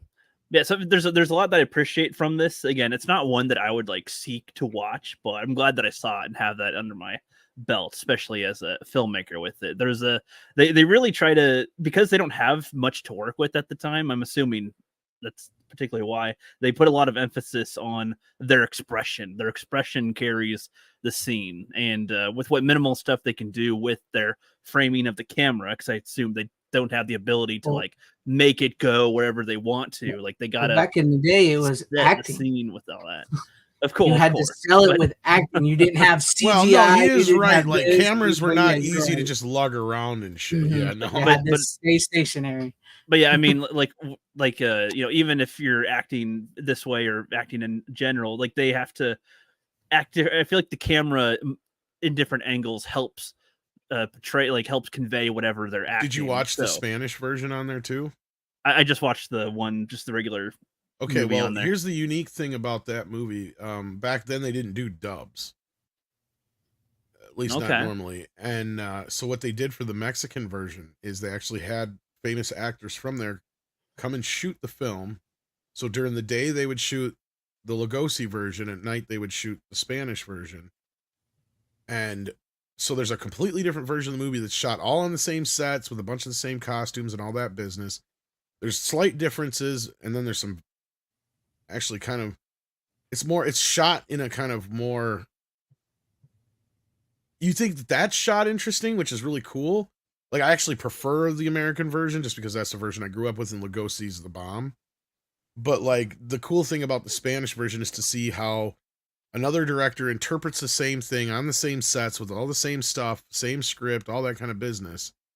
But what he gets away with and does differently and does more avant-garde to kind of show up the American director. So it's kind of like, it's one of those things where some people consider it technically more a better film. Now the acting is a bit more hammier and more soap opera, to where the American version is more straightforward in the acting, to where, like, you know, but check it out if you ever get a chance. It's kind of a neat little also ran kind of thing to have. Okay. Is Renfield supposed to be kind of like Frankenstein's hunchback henchman, sort of? No, like he's in that movie. You just saw it. Renfield is Renfield. Oh yeah, I guess the way he behaves, he's like, you know, they combined guy. two characters in that version. That's why. So they combined Jonathan with Renfield. That's okay. Just because it seemed very particular. But now that Renfield movie is a direct sequel to that Dracula. Yeah. So basically, Nicolas Cage is supposed to be playing that same Dracula. Yeah. Really? Yeah. No. Have you seen Renfield? They literally used footage from Dracula. They just put Nicolas Cage and shit over it. Yeah. I want that movie. I want to see it in black and white Nicolas Cage Dracula movie. Oh, have you guys not seen it? No, I've seen it. I've seen it. I was gonna say Renfield's fucking great. Like, I love Renfield. Awesome. It's but I don't ask for much, Renfield. I just want a busload of none. Like I could ever be jealous of you. I saw Renfield in the theater with my dad. It is hilarious. I love it. I got a kick out of it. It was kind of sad that I didn't make a whole lot of money. I wish it had done better. Yeah, I think that the problem was they should have cut it down to PG-13 for theaters. I know that's a rare thing for me to hear me say. No, I kind of agree. And I think it would have helped, and then done an unrated version for video, because I think it was such a cute, funny comedy that if you had cut it down a little bit, because that was what a couple of friends of mine said too, that, like, especially women anyway, the two people happen to be women that said the same exact thing. Basically, they said it was funny and cute and sweet, but the gore and violence was too much. So if they had just pulled back in a PG-13 version on the blood and the gore, then I think that a general audience would have maybe took to it a little bit more, because it does have like a sweet kind of center to it, to where it does kind of conflict with the harshness of the R rating. But I do love the blood and gore. And it's one of the few movies. Yeah, it's one of the few movies I can actually stand Awkwafina. She is very subdued in that movie. Well, she's barely in. I mean, she's there, but I mean, she's barely. She's kind of like a side. Yeah, but even that, she is like the worst part of it compared to everything else. You're not wrong. Yeah. But I guess the last thing I'll say on the Dracula one, I'm just thinking about stuff through it as you guys were talking with it. So there's like a scene where Dracula is like talking to Professor Van Helsing, which is he a professor in most iterations? Because I guess the only version I've seen, the only Van Helsing I've seen is Hugh Jackman. Yeah, no, he's always a professor. He's always I'm the action-packed killer of these fucking monsters, bro. That's taking liberties with the character. Let's say. I figure they're having a lot more fun. Usually, Van Helsing's played by guys like this, or Peter Cushing, or Anthony Hopkins plays him. He's usually some snooty fucking Anthony Hopkins plays him great. I could see that. I could see that. Really good in Dracula, the newer, not newer, but the Bram Bram Stoker, Stoker's. Francis Yeah. Ford Coppola one. There's a scene where Dracula's like, "Come to me," and I'm assuming Dracula has like mind control powers half the Yeah. time. I know that he Yeah. does on women. I didn't know that was like a On that- Well, the on odd that- thing about thing. this, and I don't know how many So- people are aware of this, but vampires and Dracula and stuff like that actually were more of a warning against venereal disease and sleeping with strange men and such, right? And it's funny because now here in the 21st century, they're seen as fucking romantic figures. Yeah, yeah, the women are That's banged. kind of funny. That's But, what I really liked about the Renfield one, though. Is like they made Dracula evil. Like he was not this romantic figure. So He's a he was monster in a yeah, way. He's a like, monster. Yeah. Yeah. But He has no but, redeeming values whatsoever. Yeah. Yeah. but like but the scene where he's like saying, come to me, and he's like saying this to Van Helsing, and the scene is just, it cuts back and forth between them a few times. There's no music going on during it, and it's just There's no music at all in the movie. Yeah, there's no music at all. yeah. I guess that was one thing I noticed. It was oddly quiet. It was a very quiet. There is a So, version where but- Phil Spector, I think it was, or was it the other one I'm thinking of, Glass? Anyway, But, somebody did do a soundtrack for that, and I believe it's on that Blu-ray too. I know it's on the 4K. Okay, that's cool. But I guess so, like I guess I'm commenting like, so the scene is just both of them sort of staring at each other and acting out this part, which is supposed to be him like getting his influence over Van Helsing. And I kind of it's so half of my brain is going, this is retarded.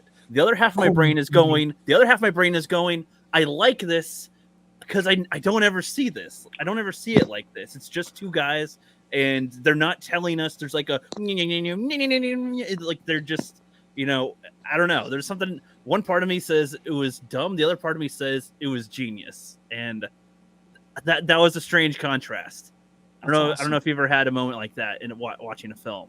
I had to get the black and white version. Sorry. Yeah, that's awesome. Part of me, I was like, there should be like some other things going on that he's like portraying that is, but then the other part of me is like, no, I like the subtlety. He's not like, fucking moving around like what so I don't know. I was liking and one not of my liking favorite that moment scenes for is, that I'm curious scene. if you liked it or just not, agree is when some- Van Helsing's testing him. And Yeah. he like knocks away the cigar case and shit. But I liked how he was. I think he was like bringing up conversation. He was like, having them do different things. And then with the cigar case, sees the mirror, and then he's like, okay, he's not saying any of it out loud yet. He's just sort of going through testing. Yeah, they had good subtlety. Oh, I just love the moment because they both break character, right? Yeah, and I mean in the sense that Dracula's like, okay, this motherfucker knows. Yeah, well, Yeah. I like Dracula's And- surprise and- to and of this. course- He's like for someone who hasn't even lived a full lifetime, you're quite knowledgeable or quite wise or whatever. Yeah, great fucking line. Yeah, Great. I love That was a that good. line. I like it when a villain can, or like the antagonist. That's like a can- Tarantino scene, right? as Like a- that's what I love about it. Like I do because like you're that. sitting there and the two of them are going at it with each other, right? And it is. It's like a battle of the wills. They're just having this little conversation, and Dracula slowly figures out this little bitch is testing me. He knows. Yeah, well, it's like from Dracula's and- perspective, it's this old ass man who's like, just. It's just one of those Tarantino scenes where all of a sudden everybody just kind of drops their bullshit. You know what I mean? Yeah, Yeah. and it's like, I know, I know. Let's Yeah. do this. Let's cut to the chase. Yeah. And so that's why the scene where he's like, come to me, like that's following right after Dracula saying you should just leave. I don't, I have some sort of respect for you. I don't need to kill you. Just leave. And then he's like, no, I'm not going to. I'm going to stab you in the chest. I'm going to wait till night. With the Indian. Find your gravesite or whatever, and I'm going to stab you in your heart. It's just like just the way he said that, it was just tells him that. It's Van And then Helsing. Dracula's like, Helsing. motherfucker, come to me. That whole, Thank you. like, Come lead up. again, Dracula. Yeah, I don't know why I'm doing it. I can't do Van Helsing's accent. I'm horrible. This is like a subtle British accent. Is really. I know. Or maybe it's kind of I Germanic, I guess, in Yeah, in you that kinda version. like- But yeah. Yeah, I don't know why I go in there, but I need like a word to vampire is anchor me the to the word, yeah. accent. But Yeah. and that was the lead into him going like, come to me, and then Nosferatu. just kind of a stare off, and before he's like, you've got a strong will, and then he just kind of leaves. It was like that was interesting because it wasn't Listen like to a that. really flashy The children scene. of the night. So I like it and I don't like it. there's just some part of me that's like, oh, but if you added this or that, would that be better? Another part of me is like, no, it's fucking good. So I think that it's was great. gives me things. the brain was really struggling to determine Lets me have what lives. is quality. Not big ones, but little ones. Sorry, I love Renfield. But anyway, yeah. So No, you're right. Though. I really enjoy that scene because that scene, I get what you're trying to say, but like it's really intense just with the two actors staring each other down, the quietness of it, and just like I love it. It's like just an extreme. I enjoy it. I enjoy it. Yeah, me too. It's I feel like it's like my film brain that wants to improve scenes is trying to think of something to improve in there, but I don't think it needs to be improved. Like the other part of me saying, no, it's good. I know what you mean. Don't add anything. This is a great fucking movie. So, You can't really do anything to it. And That's why I don't watch the version with the score. I mean, it's kind of cool, but it's like like the To me, quietness works so well. it takes away from the film. Yeah, there's some eeriness about the movie, and it's not like movies didn't necessarily have scores at that point or anything like that. I think they just decided not to give it a score. Yeah. And then it opens with that piece of classical music, right? So it's like that's it. Like that's the only, and that's the music I always associate with Dracula. Like I hear that music, my instant goes to that thought. Like, oh, it's Dracula. Is this Bela Lugosi? That's Bela Lugosi. Yes. And he doesn't play Dracula again until Abbott and Costello. Let's shoot this fucker. Aren't Abbott and Costello like comedians? Yes. Yes. But as we told you last week, they're playing it.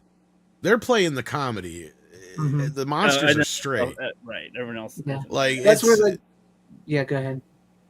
No. I was just saying, it's not like they're making fun of the monsters. Is all I was going to say. Yeah, they're the comedians. The monsters are still kept exactly the same way as these movies present them, and that's what influenced the Monster Squad. It's the Abbott and Costello meets Frankenstein and the Little Rascals. You get Monster Squad, and it's why we came this close to getting Cheech and Chong meet Jason. No, I would have loved to see that. But no, Actually, May even came closer than that. Yeah. I think as you get further into that, you'll like it, and you'll see like multiple people play different Draculas throughout the whole series. And Bela Lugosi doesn't come back again till that one, but the guy that plays the Wolfman plays every single monster. He played every single monster.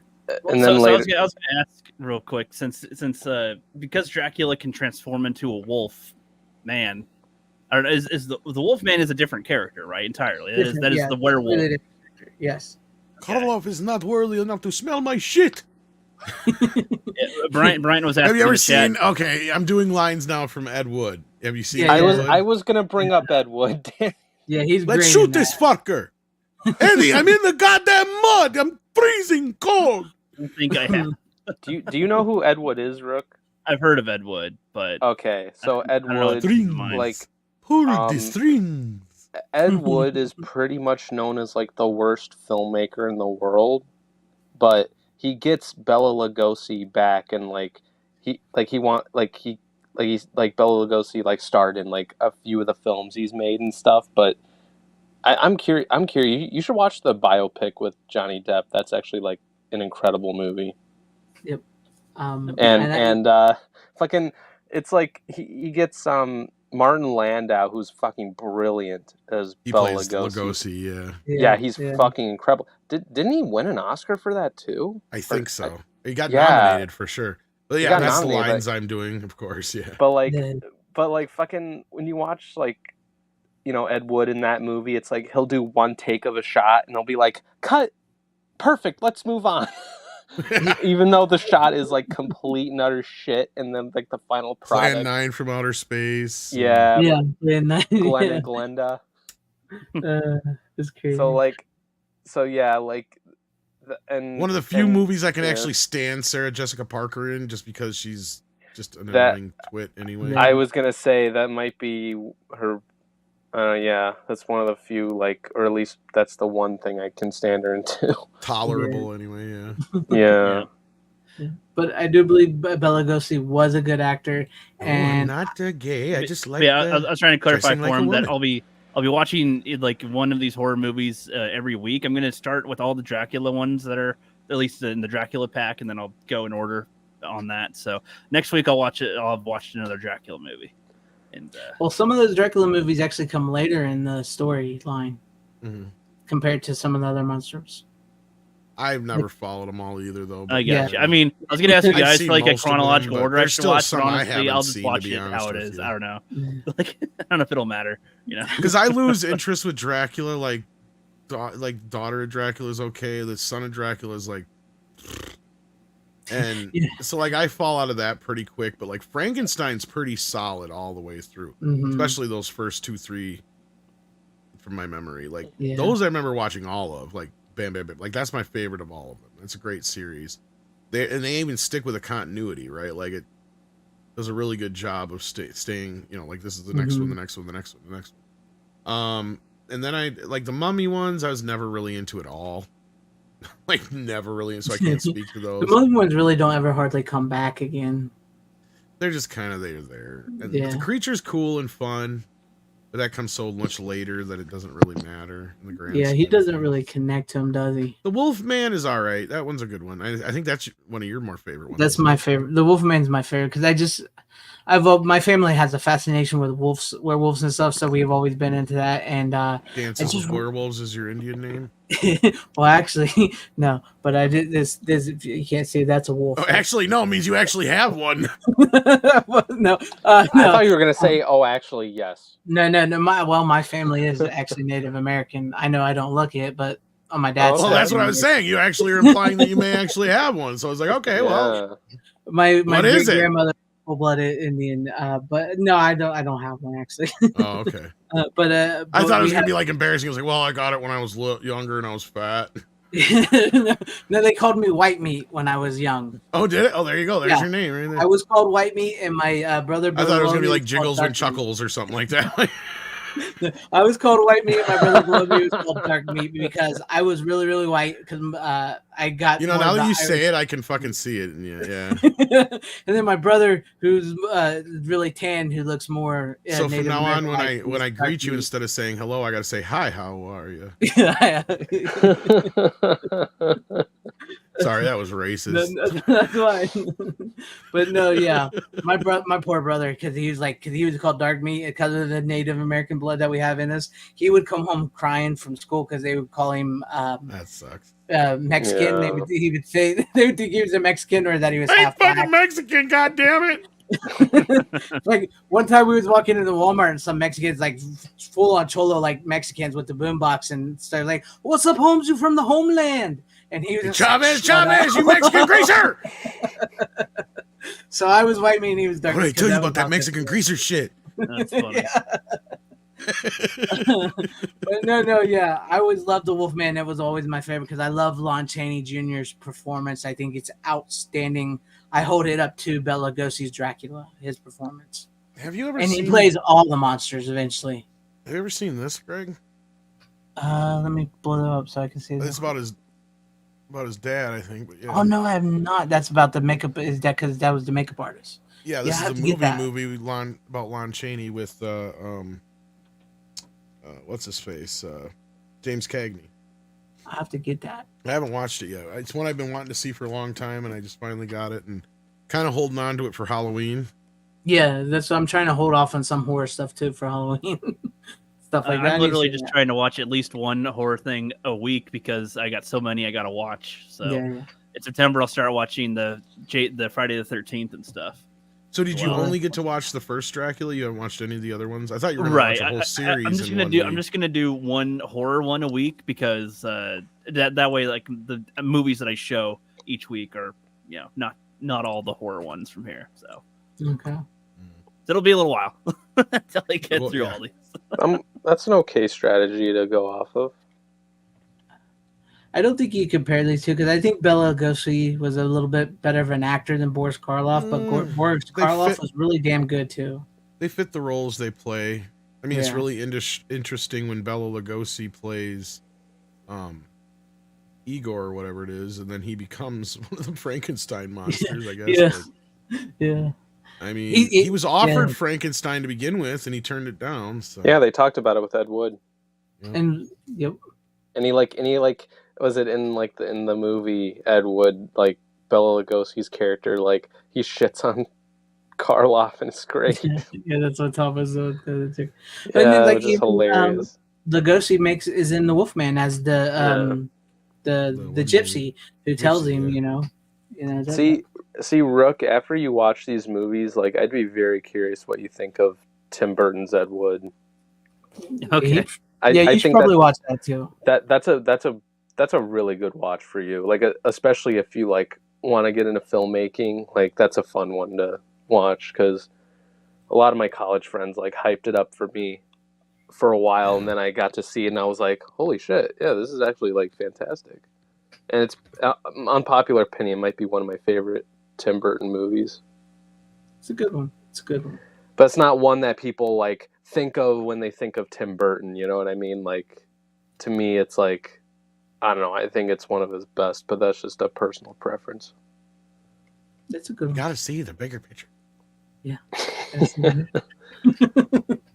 All right, Rook, any final words before we move on here? Nope. All right, we're good. Yep. Well, Tom, what's the famous line? I got a bit of trivia for you. What's the famous line that everybody says in Bela Lugosi voice, but he doesn't actually say in Dracula?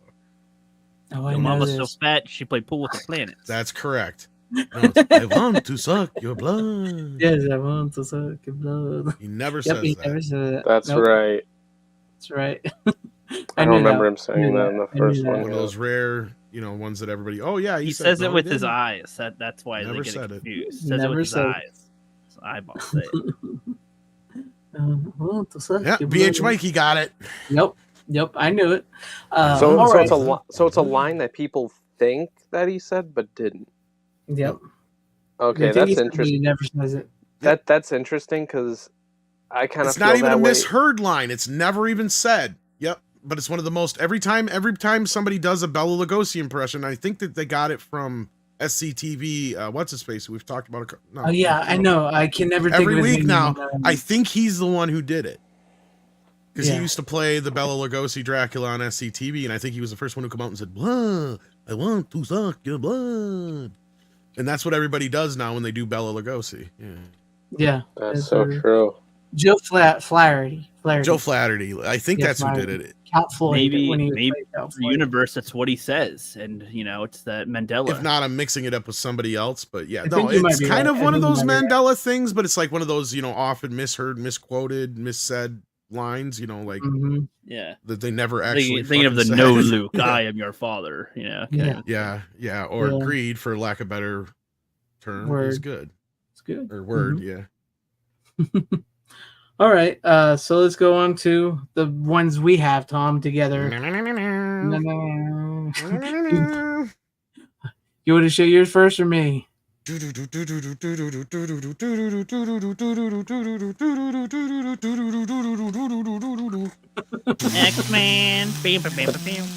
With the black Matrix leather outfits. Yeah.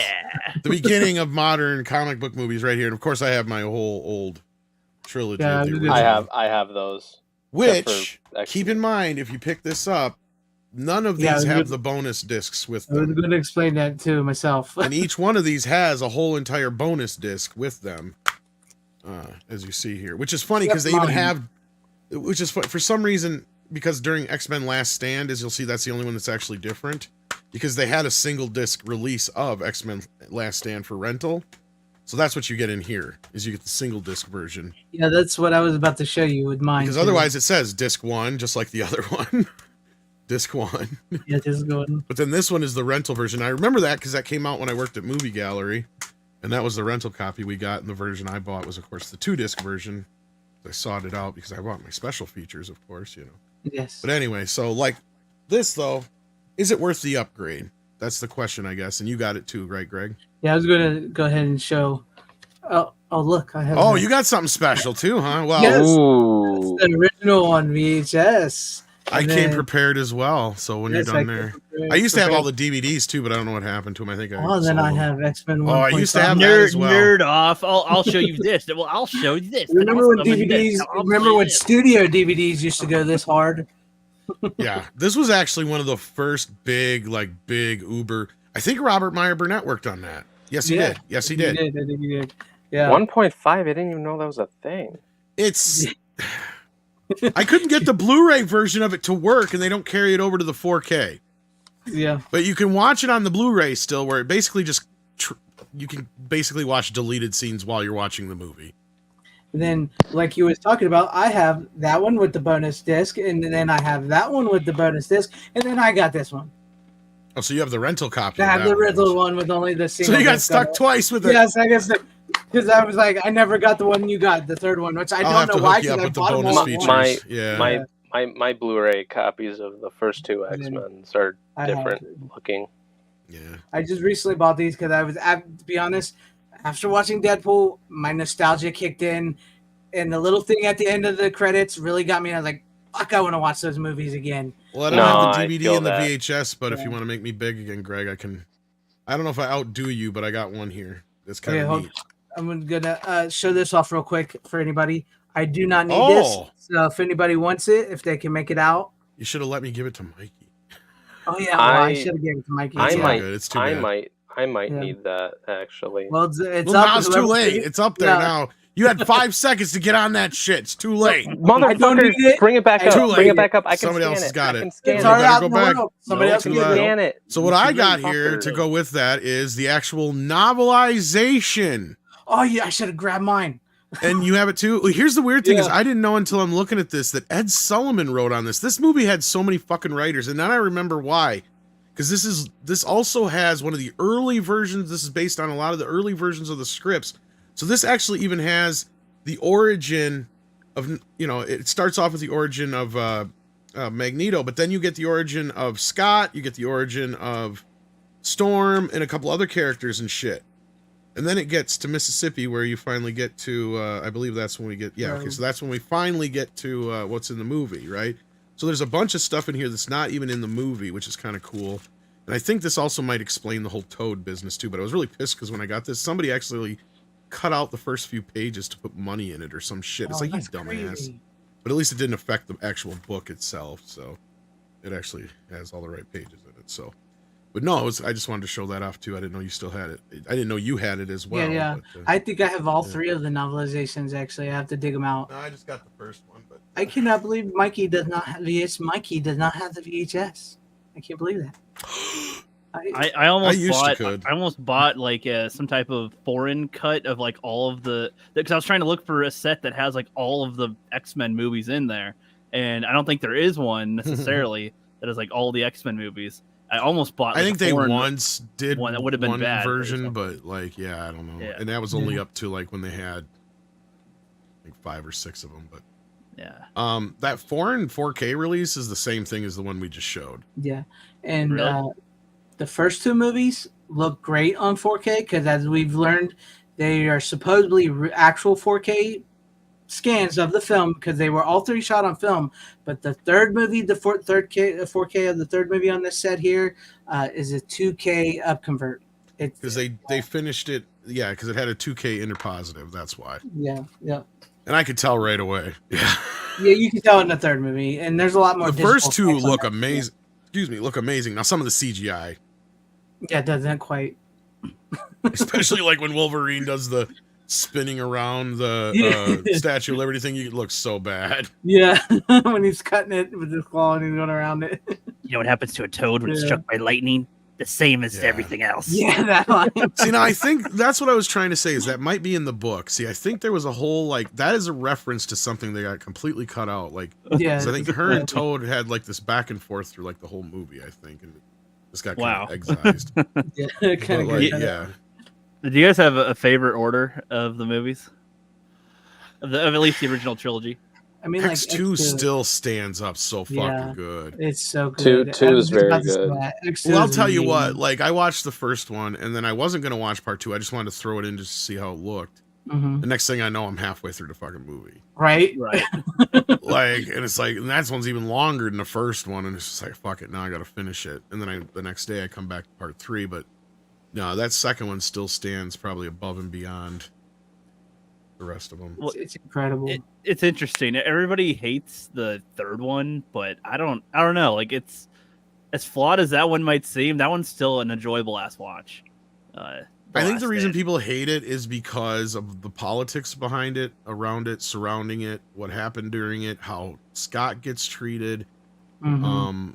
If Brian would have made the third film, if Fox would have just waited and let him make Superman and then come back and do X-Men 3. There was no real big hurry to do another X-Men movie. Because the movie still did fine at the box office. Right. Yeah. But if they had just Really? waited and let Bryan Singer finish it, I think it would have felt more uniformed with the other two films. It would have finished out his Phoenix saga more. The main things that I thought were weird was like the way that he uses the Golden Gate Bridge as a it seemed like, oh, that's not going to connect there, and then it just does.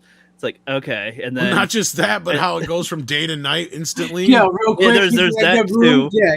There's that too, but then also I thought it was kind of weird that there was only like 6 of them on the team. That is the line. I'm like, after 3 movies, this is your cast of your heroes. That's I just, it felt like there would have been more, because seemed like there was more characters, and then it's like, nope, just these few, and it's like, oh shit. But I mean, I guess they did just kill off Scott and Xavier as well. Well, so. and I believe even Kurt Wagner, I think, was supposed to be back in it and stuff, and that got all fucked up, and there was a bunch of stuff that got all screwed up because of everything behind the scenes, and because Fox just couldn't be patient. I really liked the scene where Xavier dies.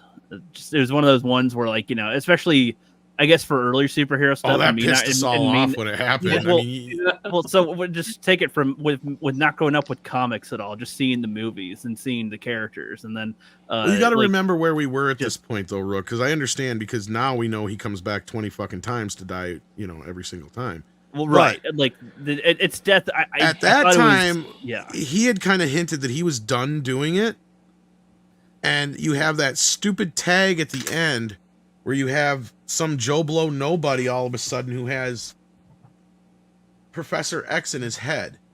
Yeah. So we're just sitting here going, oh, is that what they're going to do to us from here on out? Is they're going to put him in somebody else's body now? Oh, fucking great. Okay, and then First Class was the next thing to come after that. Well, so keep in mind, from my perspective, there was everybody comes back to, or nobody dies, because apparently in comics, everybody comes back to life all the time. And I don't know. So with Xavier, with that being the final, the end of the trilogy, and that intending to sort of be that for that series, I thought that was a good sense of finality, the way they would end characters. I was like, well, oh, that wasn't meant to be the ending. That was just to end that trilogy. Well, I know what happens later. They jumped right into Logan and a Magneto movie, which eventually transformed into First Class, but until that happened, it was final. That's what. And because of how bad that, in a way, because of how bad X-Men 3 was received, that's why I think First Class suffered more at the box office. Now, it did okay, but I think it would have done much better had people. Yeah. It's First Class might be my favorite X-Men movie. I don't know about my favorite. I mean, it's my favorite. I still like Part 2. Part 2 is great, but Future Past, though. I do like Days of Future Past. To me, the second part of every one of the trilogies thus far has been the best part, except for Deadpool 3. Me too. So basically, my favorites are X2 out of X-Men 1, 2, and 3, and then you have the First Class trilogy, which I think Days of Future Past is the best one. Mm-hmm. Days of Future Past. Actually, there's 4 movies now because I've never watched the Phoenix. Yeah, one. I've never watched the Phoenix. I never watched the and Phoenix then one. I forgot about that one. And then in Deadpool, I think Deadpool 3 is probably the most enjoyable, rewatchable one of them. But yeah, Yeah, I agree. That's the only one that I don't like the second one of. That's the one I hate, the fucking second one. Yeah, the second one. But I love the first one and third one. I think the first one is the best of the 3 movies, but I think you're right. The third one has the most rewatchability. I defend 2, but 2 is the least of the 3. I agree with that. I think people give 2 way. They give it way too much leeway because they love the first movie so much. Yeah. I mean, maybe that's true, but I just don't understand some of the hate for 2. Maybe that's why, but when I went into it, I was expecting such a better movie. So yo, you got Josh Brolin because you got this, and it just Part 2. The thing is once you give Deadpool, once you've already done the love story and all that kind of stuff, and you have Deadpool go through what he did for Vanessa, and you kill her off right away at the beginning of Part 2, I don't give a fuck that he gets her back at the end of the movie. That's not the point. Point is to do that to her and the audience. Is just like when Newt gets killed and Hicks gets killed in Part 3 of Alien. Yeah, in Part 3, yeah. It's like you went and put them through this whole fucking thing, And it's also kind of one of my least favorite parts of the new film is I wish they would just left Vanessa out of it altogether, or they should have never had. That's one thing I don't like is that they didn't need to be broken up. No, they didn't. Yeah, I hate that. I think they should have left that alone. They made it It makes extremely no clear fucking that sense. They made it turns clear. her into a kind of a bitch. Mm-hmm. Because she's like, bitch, he's Deadpool. Look at what he did for you. What do you mean? Yeah. Like, what the Rook- fuck? like, He paid some guy from work. Rook, He literally changed time for you. Like, Rook and I talked about this on his stream when we were reviewing the movie, and I said, like, yeah, that was one of my least favorite parts of the third movie, and it's unnecessary. That was my main point, was that you don't need to, like, they tend to do this in Marvel stuff, but like It was honestly, to give it was to give Deadpool this thing where he could have just wanted to do more than just be a solo hero, I guess. But you don't. I feel like it that was to kinda give him dumb too, motivation, honestly. is what I'm trying to say, on the part of to supposedly better himself somehow. When I don't think that matters. I think he already did. They were fine enough with the concept of he fucked with time in his timeline, right? And that would have been enough to get the TVA's attention. But at the end of the day, the plot of the film, which we already talked about last week, not to go too far deep into it, to me still is pretty simplistic. So, like, you know, I've heard people overcomplicate it, but it's not that complicated. I agree. For the people that are not enjoying it, I think this is what I said. I think I even thought about one of the plot holes, and it. I think I explained one of the plot holes, or at least I think I understand, even though they didn't do a good job explaining it, I should say. Yeah, I think Because, like, people point out that he is in a different dimension somehow in the movie, and they're talking like he created a new multiverse in Deadpool 2. I'm like, no, he didn't. Yeah. No, I'm like, he just he that's the same linear timeline. There is no quote unquote multiverse in Deadpool until what happens? Until all of a sudden Disney buys Fox and creates the Wasteland, hence thrusting Deadpool into a alternate timeline now. Because that's the whole point of the movie, is they're plucking what they consider the best of the Deadpools from that timeline, because that timeline's going to die.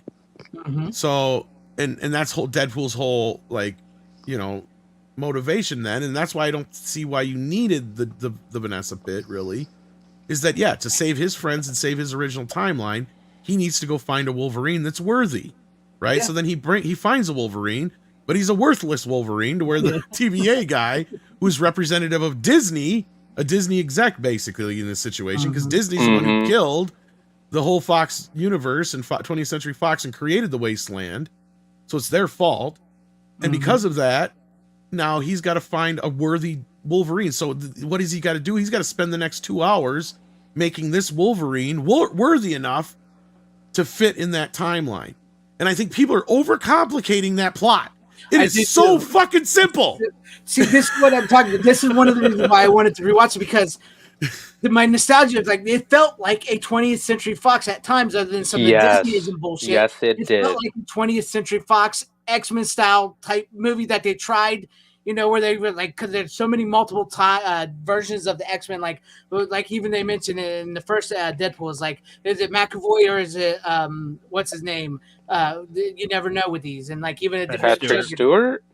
Stewart, like in the first Deadpool, like this really felt like them combining all that into one like big epic type of movie. And I think people are getting hung up on the fact they're thinking that this was supposed to be like an in-game level. Well, not just that, they're getting too wrapped up in the multiverse element, and I'm like, no, it's pretty simple. It's pretty fucking simple. The only reason the Wasteland exists is because 20th Century Fox and Marvel killed off any and all of the old MCU business, right? That's it's pretty much there, yeah. And because of that, Deadpool's dying. His timeline is dying, and them plucking Deadpool out of his timeline is literally Disney plucking them out and saying, "We want to put you in the MCU." Yeah. So this movie is a meta comment on what Bob Iger was trying to do to Ryan Reynolds. And I believe even that opening scene when it goes to 2018 and he's back, you know, saying maybe he wants to be. Really feel like that was maybe like Ryan Reynolds trying to get into the Avengers, like having a meeting with Disney. Yeah. And they were turning him down. And they're like, yeah, really you can, but you have to do this, and that, and the other. And that's kind of what the TVA guy, Paradox, is kind of telling him, right? Like, we picked you because you're the best of the Deadpools. Like, And that hey, is, guess what? We need you now. yeah, and that is even supported by the fact that every other Deadpool has been sent to the fucking wasteland. Yeah. Every one of them. Okay, I also want to mention something about one of the Deadpools in particular, and I brought this up in Rook's. Even Nice Pool, which means he's worse than the one we got. No. Okay. No, I know. I think it's hilarious. That's the point. No. I'm gonna go even deeper than that. I'm gonna tell you how meta the Nice Pool character is in Deadpool and Wolverine. If you pay attention. If you pay attention closely, the way the suit is designed and the fact that he doesn't wear a mask, that's the MCU Deadpool. I never thought of it that way, but me neither. I like that theory. it's like a that comment on it. I bet you're right. Yeah. I bet you're kind of right on that. I'm the only one that's brought it up. Nobody has. Yeah, I I've can not see heard where of you're that, coming but from. I liked when he brought that up because I don't like Nice Pool really, but I like that take of it. If that's the MCU's one, Yeah. that's kind of funny. It's kind of the extreme version, but yeah. No, because you know how like the MCU went like stereotypical with the high tech suits and shit and all that, and the way it's designed with all the lines, no and stuff. masks. Like that was no a good mask. No mask. That's like a clear takes the one mask on off. now. I mean, I get you. I agree with you. I think that's definitely that is a clear comment, possibility. And the fact that it's like he doesn't like do anything Deadpool related. It's like a very like PG-13. Wall was the proposal. Like, okay, yeah, yeah. I love that. Well, you can even go farther to jokes. say that the whole idea of you need Hugh Jackman's Wolverine no matter what is kind of like his way of saying, and also add in that Blade line is like no matter what you do to these characters, people are always still going to go back to the originals. Yeah. Right. Like, I mean, that's kind of there's a whole lot of layers to this movie, and again, you're right. You guys are right. Like, at first I was like, I don't know if I'm gonna really like this on rewatchings and other things like that. But the more I think about it, seeing it twice, and all that kind of stuff, and seeing kind of the whole point, the broader picture of it, as Ed would say, seeing the big picture. Now I'm really starting to piece it together, and I totally see where that fits, Runner. It does. Yeah. I think people are totally they're misinterpreting what's going on here, at least in the sense of like what this movie's trying to say and what's going on with the meta fourth wall breaking element to it, and how it's using the MCU itself through the TVA Absolutely to facilitate this whole thing. And a lot of people are overlooking Disney as an ultimate looming villain in this whole thing. It's their fault.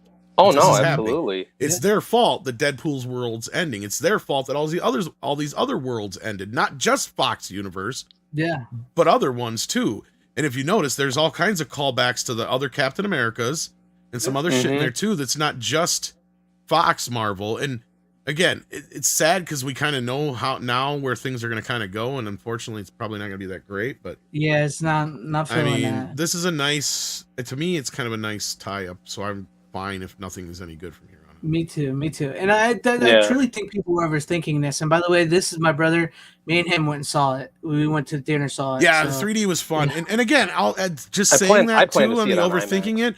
I think people on the other side of the aisle are doing the movie just as much of a disservice or injustice by saying, "Oh, just turn your brain off." It's it's a very intelligent, well-written. Is there some plot holes probably here and there? Yeah. But as I'm watching it, some stuff that people are interpreting as plot holes, I'm not so much interpreting as plot holes as we're either missing certain context to that, or it means this, or it means this. And that's where I kind of came up with the whole, like, because some people are like, well, he wasn't in an alternate universe to begin with, and now he is, and blah, blah, blah, blah. Like, well, now that makes more sense. He wasn't before, because all of a sudden that Fox got involved, he's been thrusted into the Marvel universe. Yeah. Right? And that was the Happy Hogan. That's the whole Happy Hogan fucking interview, right? Yeah. That's what I was saying. It's so many. There's actually more layers to it when you think about it, and I loved it because, like, I heard people complaining like, "Oh, the villain." Which I agree, the villain is pretty weak, but like it's another. No, the villain's Disney. It's a great villain. If you count Disney as one of the main villains, it's not so. It's like legitimately a Fox X-Men. Like, what is all the villains? Like, even reminds me of like the first X-Men movie with Rogue on the Machine, and they're spreading that out, and Wolverine's got to stop them. That's literally what that reminds me of, with the whole like she's hooked into that machine and it's spreading out everywhere. Me too. That kind of mixed with Guardians of the Galaxy ending, yeah. Yeah, so like The more I think about it, the more layers I get, and the more nostalgia I actually have. Speaking of Guardians, Fox movies. speaking of Guardians of the Galaxy, I want to see Peter Quill and Deadpool dance off. They did at Disneyland. Yeah, I will tell you this. I want it to be Ryan Reynolds and Chris Pratt. But the Deadpool at Disneyland is starting some shit, I guess. Yeah, he's saying like grinder. Tony Stark's got a grinder. He's saying some pretty, some risque jokes, and even Wolverine did one too. I will tell you this though. Okay. No, you. No, I like my one complaint about this movie, and I don't care if we've seen them multiple times or whatever. I really felt like we needed to see a Patrick Stewart Cyclops cameo, especially after he gives the big speech to the villain. Like, if Charles Xavier knew you existed, he would tear a hole through reality to save you, right? You know what would have been hilarious, Greg, is at the end of all that, like, there's like the dust settles, and like the only two that survive are Patrick Stewart and James Marsden, and they look at each other, and he'd been like, I really thought we were going to die. Yeah, me too. Kind of surprised.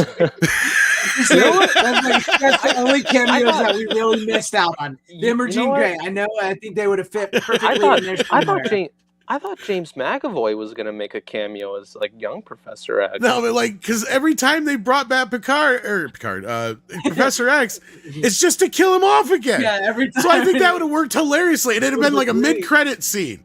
Just all of a sudden, those two just sitting there after that big fight, and they're looking around. It just kind of like just pans around all the dead bodies and stuff, and then the compound, of the battle, and then you just got Patrick Stewart and James Marsden sitting there and standing there, and the dust kind of just settles down, and they're just kind of looking around at everything. Man, I really thought we weren't going to survive this. That would have been great, because I think that was the only real cameos that were missing that I think needed to be in the movie. I really expected to die. Or better yet, I really expected to fucking die. Yeah, I can't believe we made it out alive. It was great. Or even like Jean Grey too, because they keep bringing her back to kill her off too. Really, Rogue? No, Jean Grey. Oh, Jean Grey. I thought you said Rogue. Sorry. No, Jean Grey. Yeah, that's true too. Yeah, have her standing. Actually, she'd be better than those two, but there's the three of them actually. But yeah. Yeah, that's like me and my brother. We was like, we really expected to see them by the end of the movie. Not to help save anything, because I think it worked because you don't want them to interfere to save. But I really expected to see them in some way at the end of the movie, and they just didn't show up. If anything, I'd say they earned a few. They earned, in my opinion, a few like throwaway cameos, because that's the thing. That's another thing that's really bothering these people who are like, oh, this is just cameo porn and or fan service and blah blah blah. And the cameos are this and member berries. It's like, no, the cameos actually serve the plot. They're part of the plot. Yes, it could have been other versions of these characters or other characters. I'm not saying that. Sure, some of it is probably whoever Ryan could get on the fucking phone. I'm not going to deny that. But it doesn't matter. It still fucking works. Right. I phrase it as they thinly serve the plot. They serve it more than most cameo appearances do in most things. They do. I don't know about thinly. I'd argue against thinly. They're a major part of the whole like middle section there. I tried explaining this to Rook, but honestly, like he and I, we have different takes on the movie or whatever. If you watch the stream, but I basically said like their purpose is to fight off all the mutant characters so Deadpool and Wolverine can get inside, Cassandra Nova's lair, which is in Ant-Man's body. That's their purpose. And they even they try to help him out and shit, and which is all good and fine. Like they actually have a purpose in the plot. I didn't say that was bad. I'm comparing to that to like No Way Home, where the cameos in there, like with Tobey Maguire and Andrew Garfield, like their characters like do more than just they help fight. Well, that was like Spider-Man. This is what I said. Where like if I had a tier, I would say that the No Way Home one is a higher version. This one and Deadpool is a like mid version, and most cameos are a lower version. Hey, now I want to see where you're coming from. They played a part, but it wasn't really that substantive of a part. It was there, but it's not. It's more than most cameos are. Like than just, hey, look, it's that guy. You know, there was I more. thought than they that, were handled but very well. Like even from like when I didn't say they were Chris handled Evans bad. I shows just said they're thinly involved in the plot. No, but we're Go ahead, defending man. him against the Member Berry cameo. Yeah. That's fine. Hey, So, should like, I just? Go Sorry, ahead. should I just show something now that You we're want- if talking you about want- if you cameos? want to go ahead If and it's your show it. penis, No, we better take a vote.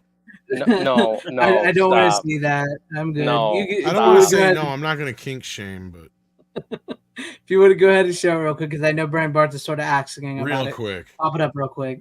There's only one Yeah. blade. There's only ever gonna be one blade. Except for the TV version. that No one- there's a no- live action. No one TV gives a blade. fuck, Rook. No one gives a Yeah, fuck. nobody There is gives a shit another about it. one, Nobody so it's a lie. remembers him. Literally nobody gives a remembers fuck. him. But it's I literally a tried lie. to explain this to Rook Tom on his stream. He's like, oh, that's a good comment, but like he had a TV show type thing. I was like, dude, like who talks It about would that? hit stronger if it literally was I'll tell the you this only one. one. Is all I'm Technically, that TV show Blade is still supposed to be the Wesley Snipes Blade. Yeah, it's just an extension Right, of but the it wasn't TV played It's by the version. same him. as Val Kilmer and what George Clooney are George still Michael Clooney, Keaton yeah. Batman. But it's still the lesser version at the end of the day. No, I Exactly. And of course, I the agree. crack isn't even about that so much. It's about the fact that they still It's haven't, more- after it's at 5 Dis- years, at got their Disney, fucking yeah, blade it's off the MCU. ground. That's Like why. even when Yeah, Deadpool looks no, at I the know what they're screen doing. after he says it, it's like Disney. Like I know when he what looks they're at- doing there.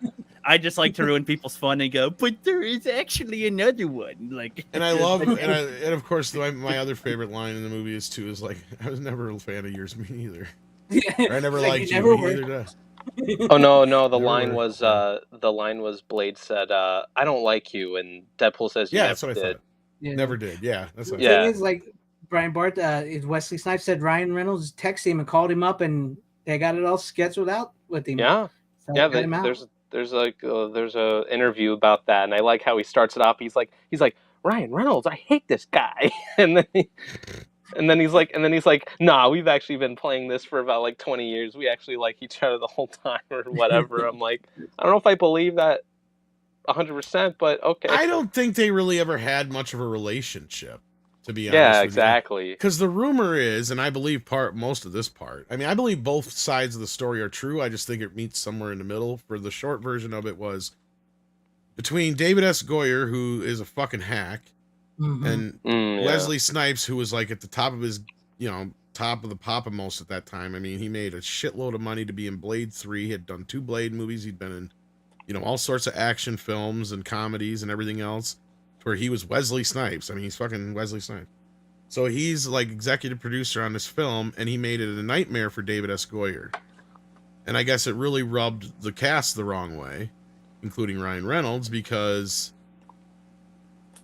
he would just kind of diva out sometimes. And the rumor was he would sit in his trailer all day long and smoke weed until he was ready to come out. And- Snipes would smoke weed? Yeah. Yeah. Okay. That makes Didn't sense. even know and what his eyes Oswald was always like said scene. that. Remember that? And so Goyer did as much as he could shooting around Blade, but then once it would come to getting Blade in the scenes, well, then Wesley would want to do this or that differently and do his own That's thing. why he's and- always wearing the sunglasses or whatever. He's always wearing shades. He's high And off then the bat. I don't remember Wesley's side of it, but he denies some of the things, and then he just also says that I think Goyer was very inexperienced. And I mean, really, if you think about it, I mean, he came off of the first 2 films. I can't remember who directed the first one, but fairly experienced director. And then the second one, of course, Guillermo del Toro, Mhm. right? I mean, so Yeah. and as far as like him and those two never really getting along, I don't think they ever really interacted all that much. I think the fact that Ryan didn't like him was he felt that he was acting unprofessional. And I think there was headbutting between producers, the studio, the director, all that shit going on, and Wesley as a producer. So it was like a big just mess of egos, I Yeah. think, at the end of the day. So I think that's really what it boiled down to. They never really had any animosity towards each other, I don't think. I just think it was they just didn't really have a relationship. I think if anything, I think Ryan had kind of sided with the production on how Wesley was kind of being a bit of an egotistical diva. Yeah. And Plus, that Ryan got- Reynolds wasn't even Ryan Reynolds at the time. Well, no, but I mean, he's talked about it in the press. So once you Yeah. talk about it in the press, and then I think they had asked Wesley to respond to it at one point, and he even said that he was just a little prick or something like that. So it was just kind of one of those things where I think they had more of a fight in the media than they ever did in actuality. Yeah. And so like, and Ryan just said once the ball started rolling, he literally just started texting everybody he knew to see who he could get to come back. And Wesley just is kind of like out of nowhere. He's like, Ryan, what the hell's Ryan texting me for? What's this? You know, just kind of like, okay. And, you know, he said they tried getting another film off the ground. It didn't work. And I don't know if that's the version that I was talking about for the longest time or if there was some other version that I don't know about. But as far as I know, the only other iteration that came about would have been the Disney version they wanted him to be a part of. And then they decided to go with Marasha Ali. But, I mean, he had nothing but nice things to say about Marasha Ali in that respect. But, I mean, I don't think he was ever the problem. The problem was the way Disney was treating him and treating the character and wanting to move on from Blade and going into Blade's daughter and such. Yeah. So. I mean, he even Wesley Snipes even mentioned in that interview. He's like, it's not the actor's fault or anything. Yeah, so that tells me. I think, that's what he's talking about. Yeah, but it was great. It was great because if you want spoilers about the movie here, Wesley Snipes does come back as Blade, which that did surprise me because honestly I didn't expect that. Well, the one that the one that really surprised me was Jennifer Garner as Elektra, and I didn't realize that I was actually going to enjoy her as much as I did. That was actually rumored for quite a while. I was going to say, I don't think it was rumor. I think that was actually announced. Oh, really? Because I tried not to pay much attention. Well, here was the thing that I found out. Hollywood Reporter made an article on that. Well, I found out that there's a rule. I just read this in one of the write-ups, so this is not me, like, whatever. This is, can't remember which one, if it's Deadline or Variety, but I guess there's this rule that Marvel has that for the cameos, those people can't show up to premieres. So that's why What's-Her-Face showed up in the last final trailer of Wolverine. Daphne Keene. Yeah, so she could be at the premiere. And since she is one of the main... So they kind of... And I think that's kind of why they got it out there that certain cameos were in roundabout ways, that certain cameos were in it so they could get... Because those 4 main cameos, if you can call them that, aren't really cameos. That's kind of where I'm arguing, is like... They're kind of more or less characters in the film at that point. Yeah, that's true. And that's where I agree with you on the Spider-Man No Way Home bit. I disagree that they have less to do with than Spider-Man No Way Home. I will agree that Spider-Man No Way Home, they play a much more integral part to the entire plot, though, right? Yes. That is definitely, and I agree. But to me, they're still important. They're still there. They're still explaining to us as the audience what's going on in a way. They're there to help Deadpool and Wolverine.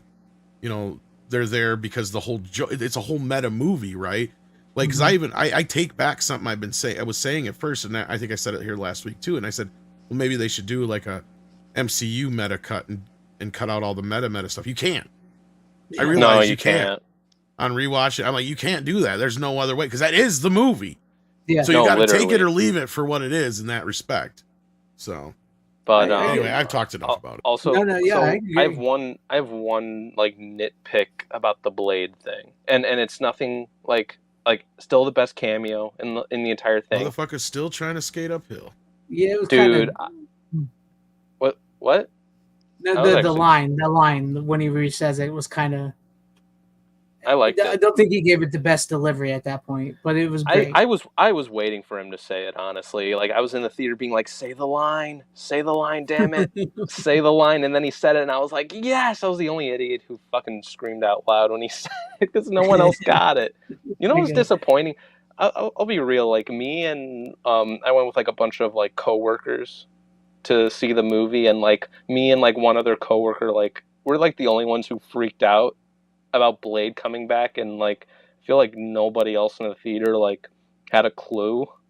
And I'm like, what the hell? Like, Blade should have gotten like Tobey Maguire level hype. That's the MCU fans for you, not the superhero comic fans. That's the MCU fans. I think it depended on the audience you were in, because like my audience got a good reaction. Other people were saying it got cheers and stuff. So no, most of the audience that I was with were probably relatively around the same age as me.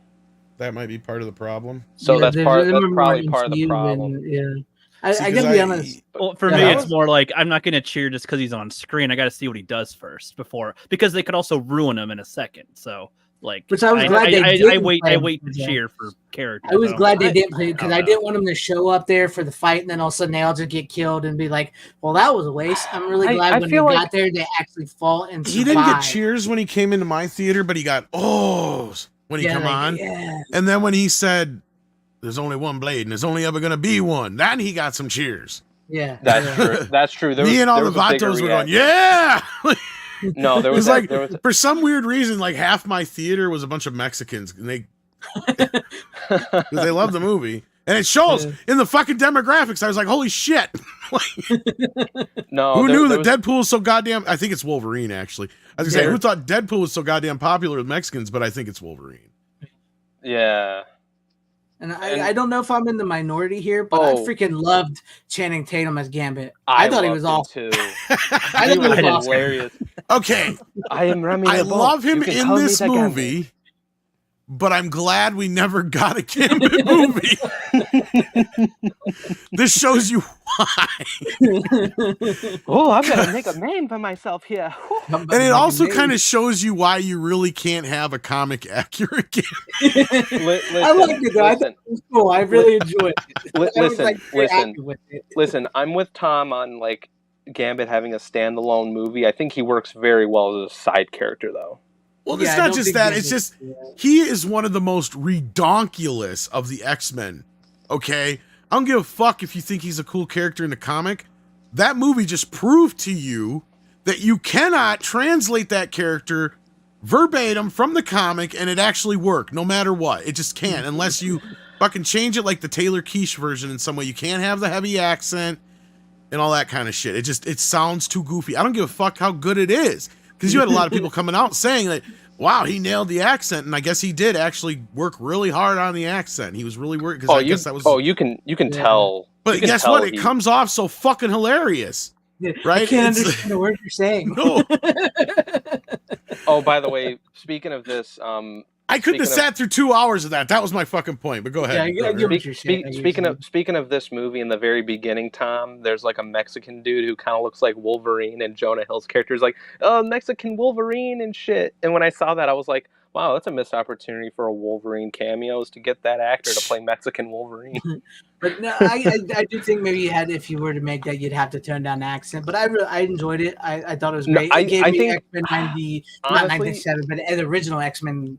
You can 90s do parts the of accent. it. It just can't be that fucking thick. Yeah, it's got to be. Because can you imagine a dramatic scene or a romantic scene with him? Some chick Like- being like, I love you. I know you do good, but I'm going to have to go and do this thing. Yeah, no, and he's- this guy's going to fucking rule the wood if I don't go and get them. To be honest, I almost did kind of. I think it was like the Waterboy, the guy from the Waterboy. Exactly. Like, that's the point. Yes, you could do it, but it is hilarious because guess what? Nobody understands Bayou but people down in the Bayou. but It would have to be scaled back, I'll- but I enjoyed him. I'll say this for this movie in particular, like considering how long Channing Tatum's wanted to do like his own Gambit thing, because that was like a passion thing that he's wanted to do. It is cool to see him shine as that. Oh, it works character in this brilliantly particular- here. Right. But Yeah, that's my point, And is to that see- this no, but to shows see- us you cannot make that work in a 2-hour movie. That was my point. Like, yeah, No, I'm no, glad no, that no. we never got that. Yeah. No. I totally understand. It would have that. been I a just- bigger joke than Morbius or fucking what's her face, Madam Web. It would have been a bigger joke than any. It would have taken the crown jewel of joke. Like it would have made look like Green Memes. Lantern here. Hold my fucking beer. It's true, but I did like that, and I did like seeing. And I will tell you this because I seen this tweet floating around. I'm sure you guys seen it, and I know this is something that hits a nail on Farouk. It says these two deaths mean nothing now, and it's Iron Man and Logan. Yeah. I will say this as somebody who grew up with comic book stuff.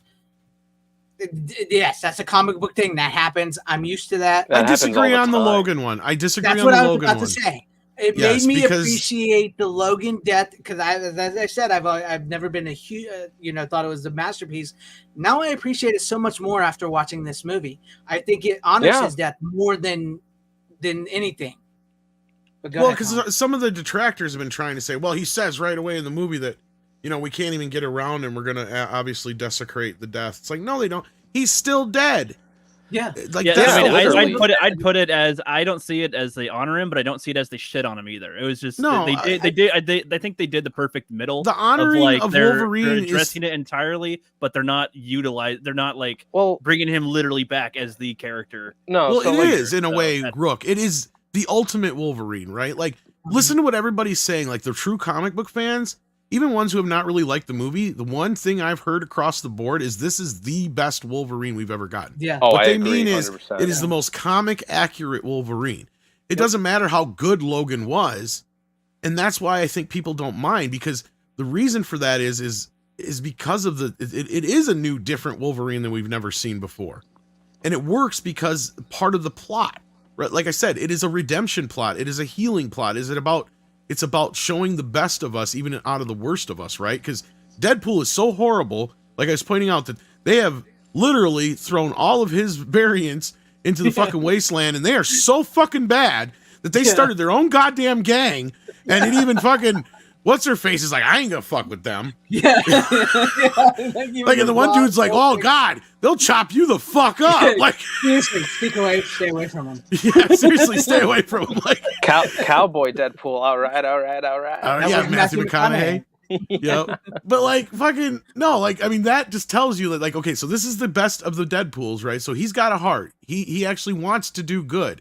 And through his it's that classic there's a buddy cop element to it. There's the odd couple element to it, but also there's that element to it where you have that kind of a character who sees through the eyes of a younger version of himself in a way that, you know, gets that spark back, you know what I'm saying? And that's what people love about this Wolverine is that it's him finding that balance between what we love in the comics of the gruffer, rougher Wolverine, but he's also got a great heart and he wants to do the right thing. Yeah. You know, and his best fucking scene is with his daughter, right? When he's sitting there, you know, and he's in tears and he's like, you know, Scott always wanted me to wear this outfit and I always gave him shit for it. You know, and God forbid I ever let them think I wanted to be around or anything. Like, Yeah. you know, that's a great fucking scene because that's Wolverine. Yeah, that Right. is straight up Wolverine. Yeah. We've gotten the various kind of variants of him and a little bit here and there difference, but it's basically the same one all this time. This is the first time we've ever gotten Wolverine. Yeah, he goes full, like from berserker mode to feral mode to the sniffing. He just says bub more than once because usually in the movies they only let him say bub like once. He also says fuck a lot. Yeah, well, this is a rated R, and I know. I love how this movie also tells us why we'll never get a comic accurate Wolverine other than the closest. This is the closest one we're gonna get. Look at you, comic accurate short king. Oh, The only thing dude, the only sad part about I that is it laughed should have been Danny Danny DeVito. Oh, DeVito. that was great. Rook It and should have I been talked Wolverine, about and he this. comes around and he goes, That's what we yeah, I thought, just come out schniggity, schniggy, swinging my claws. Hey, where you going? You know what? You know what's weird is I don't see why they couldn't have gotten Danny DeVito involved because a guy, one of the guy who creates and stars in Always Sunny in Philadelphia makes a cameo as a TVA guy, Rob McElhenney, who's he's friends real with good Ryan friends with Reynolds. Ryan. I mean, how many I know, cameos but can you no, fit but into he a could, movie but he really could have and have gotten it still Danny be under DeVito budget? involved. It's crazy though, but I Some gotta people say, are probably some people I feel are probably different parts of the world. They got different things going on. There's so I many- don't know, can they afford to get all these celebrities to cameo? I No, don't know. that's why they true. only got who they got. It's like, But like, I know. if Yeah. you'd have to really pay attention because most of the Deadpools at the end of the movie are cameos. Like there's Matthew McConaughey, Nathan Fillion is Headpool. There's actually Blake I think, Lively. Blake Lively, yeah. And Ryan Reynolds' daughter is Kid Pool. Ryan Yeah. Reynolds' son is actually Baby Pool. I just found out. Yeah. Yep, I knew that. Yeah, But I yeah, didn't like know I said, I wish there was just a couple more. And like I said, the ones that it feels like we're missing is the Deadpools we never got to see. And I said Jim Carrey and Chevy Chase. Yes, I feel like we're missing. Yeah. I feel like we're missing Professor X, Jean Grey, and Cyclops. I That really too, do. but You know, I'm gonna tell you something, and I didn't know this, but like I've only seen it once, but when I saw the movie the first time, you know who I thought was playing Old Man Logan, the one with the shotgun? I thought it was Clint Eastwood at first. That would have been cool. That 'Cause- would no, have 'cause That would have that's been basically cool, what it actually. is. Yeah. he looked like Clint Eastwood, and I freaked out like an idiot because I was like, "Wait a minute, is that Clint Eastwood? Holy shit!" Well, it's funny because that Clint one Eastwood is cover, I'm Wolverine. trying. Oh, who the hell? Not Dan. It was who drew it? I know I The one have it. that's based. You know the one I'm talking about. With Yeah, I have it. Yeah. The old man Yeah. Logan one. Yeah. Yeah, it looks. It's obviously they used Clint Eastwood's face, Mhm. No, but it looked like Clint Eastwood, and I that's was the just like, voice that the cartoon guy always did. The voice. No, artist, because I know Hugh Jackman said he took a lot of inspiration from Clint Eastwood's performance in Dirty Harry to play Wolverine. So I thought that's why they got Clint Eastwood to Oh, there's always cameo. been a connection. Yeah. Yeah, so I was like, I remember freaking out. I was like, "Oh my god, is that Clint Eastwood as Wolverine? That's amazing!" And then I found out. I'm like, "Oh no, that's just Hugh Jackman." I was like, The Cavalrine was probably the most fan servicey of all yeah. the cameos. Yeah. And the funny thing is, I almost feel like it was for Anna, that Star Wars girl. I can say I did. And enjoy nobody it, else, really. And it's funny because he's the only other person to play Wolverine other than the kid that played him in X-Men Origins. Yeah, I was gonna say Yeah. he was not. That's true.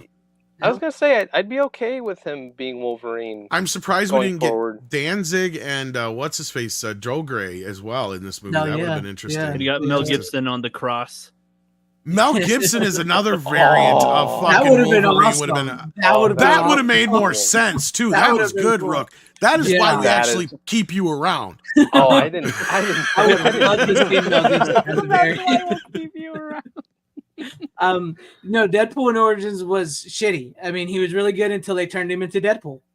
Plain and Oh, simple. God. They finally found a way to shit you up. Once they put his mouth on him and they gave him swords and everything like Dude, that, I- it was no longer dude, Deadpool. Dude, I rewatched X-Men Origins Wolverine like a few days before Deadpool and Wolverine, and yeah, it's still not great. It's not great. No, It has a few good moments, but it's not great. Yeah, The thing some- I Yeah. love about it though is how they did the Liev Schreiber as Sabretooth is great. Sabretooth is great. Yeah, Like, yeah. I mean, Oh yeah, And Well, I Liev know they Schreiber's don't just a good reference. actor. I don't think they reference him in that, but they do show clips of it in the third movie because they basically reference it in the second movie.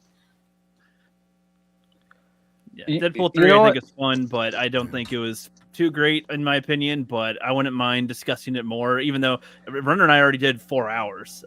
yeah, I've come to a Alone. point That was where I've discussed it a ridiculous. lot, but It's No, but we it have- is- I've it's just- fun stuff. here's Yeah. the nitpick that I wanted to talk about that I brought up and I with still Rook. got 2 movies left. Yeah, you do. Yeah, I I got still got one. one. No, but I brought up this nitpick with Rook at his stream, and he didn't really think about it too much because he thought that it was a Fox character, and I was like, Blade is the only cameo or whatever that's not a Fox Marvel character. He's New Line Cinema, and they don't. There was a they don't- couple other ones in the background and stuff, but yeah, he's the only on-screen actor. Yeah, I thought they were all Fox because I was like, I think I was talking about why, because they own most of the IPs now, and he's like, they don't Yeah. own Blade all the way, and I was like, wait, what?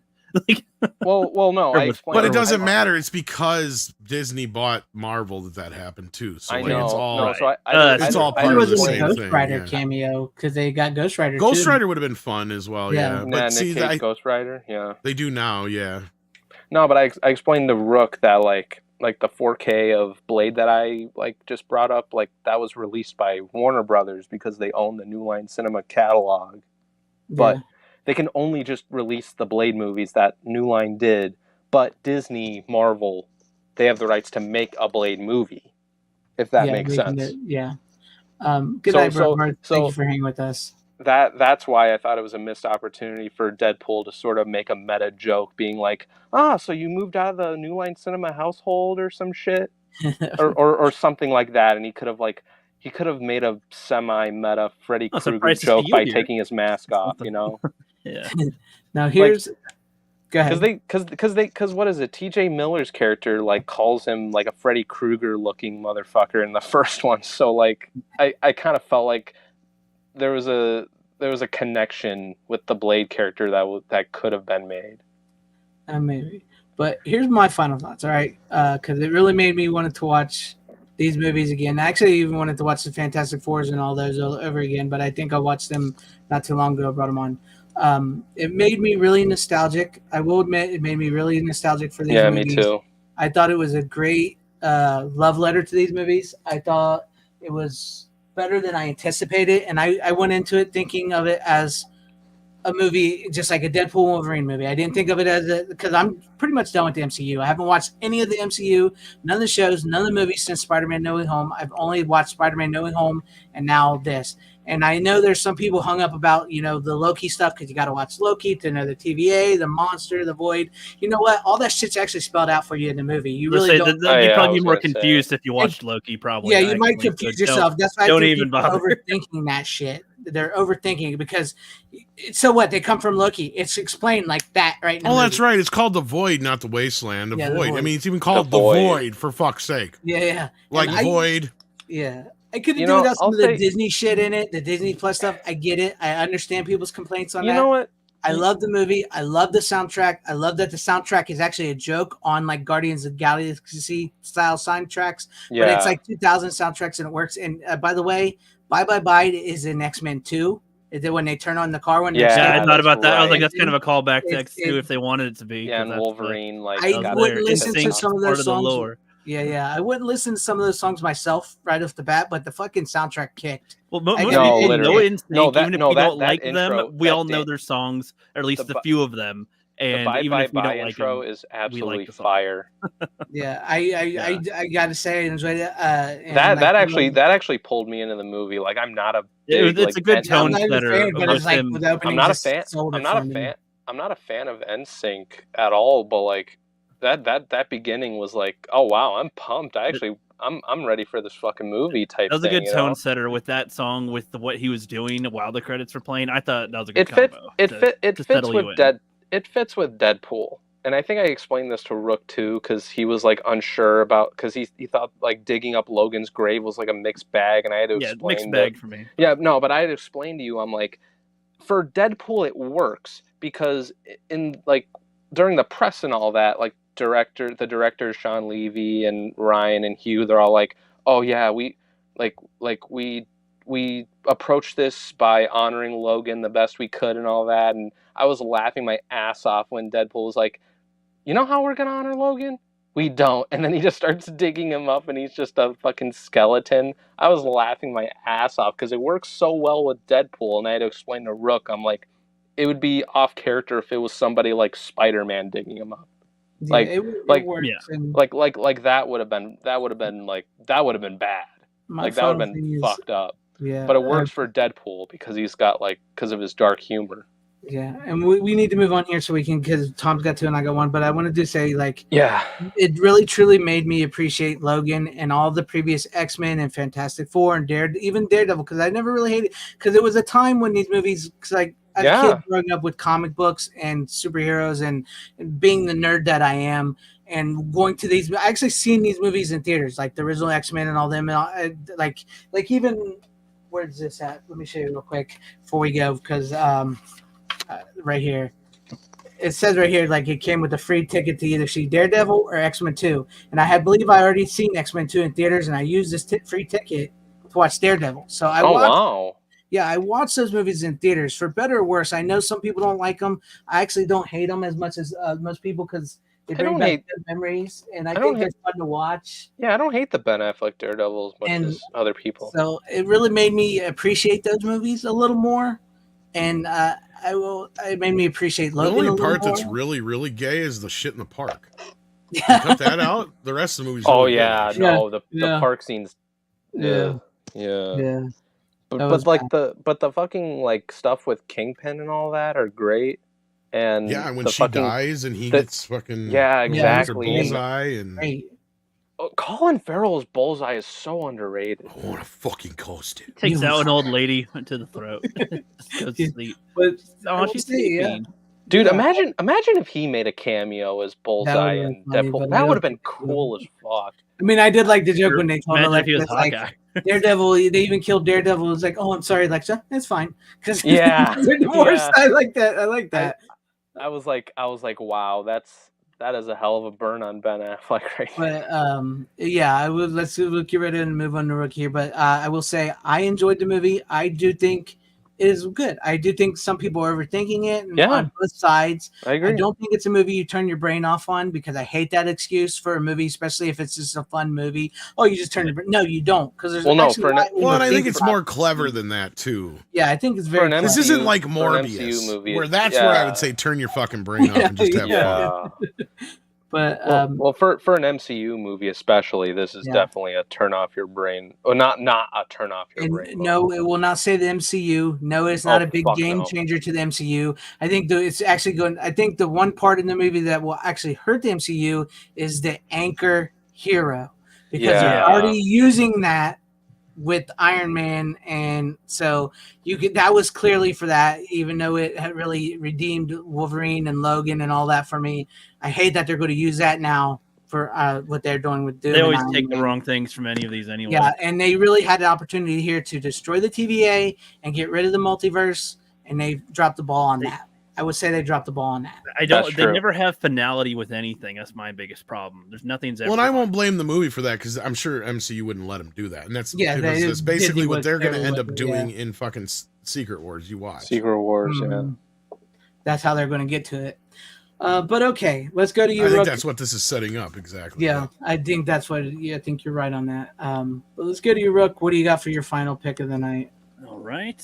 I was prepared to thrash this movie. I thought I was gonna hate it. I thought I was gonna be like, man, fuck this movie. This Mighty Ducks guy, what can he do?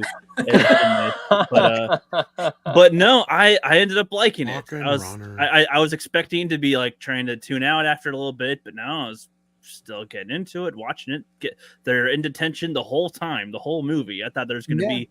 I guess I was expecting it to be like get me a each of these kids are different. They each get in trouble. Now they're in detention, and now we get to hang out in detention sometimes. Like I thought that was going to be like the premise or something. No, what about you, Rook?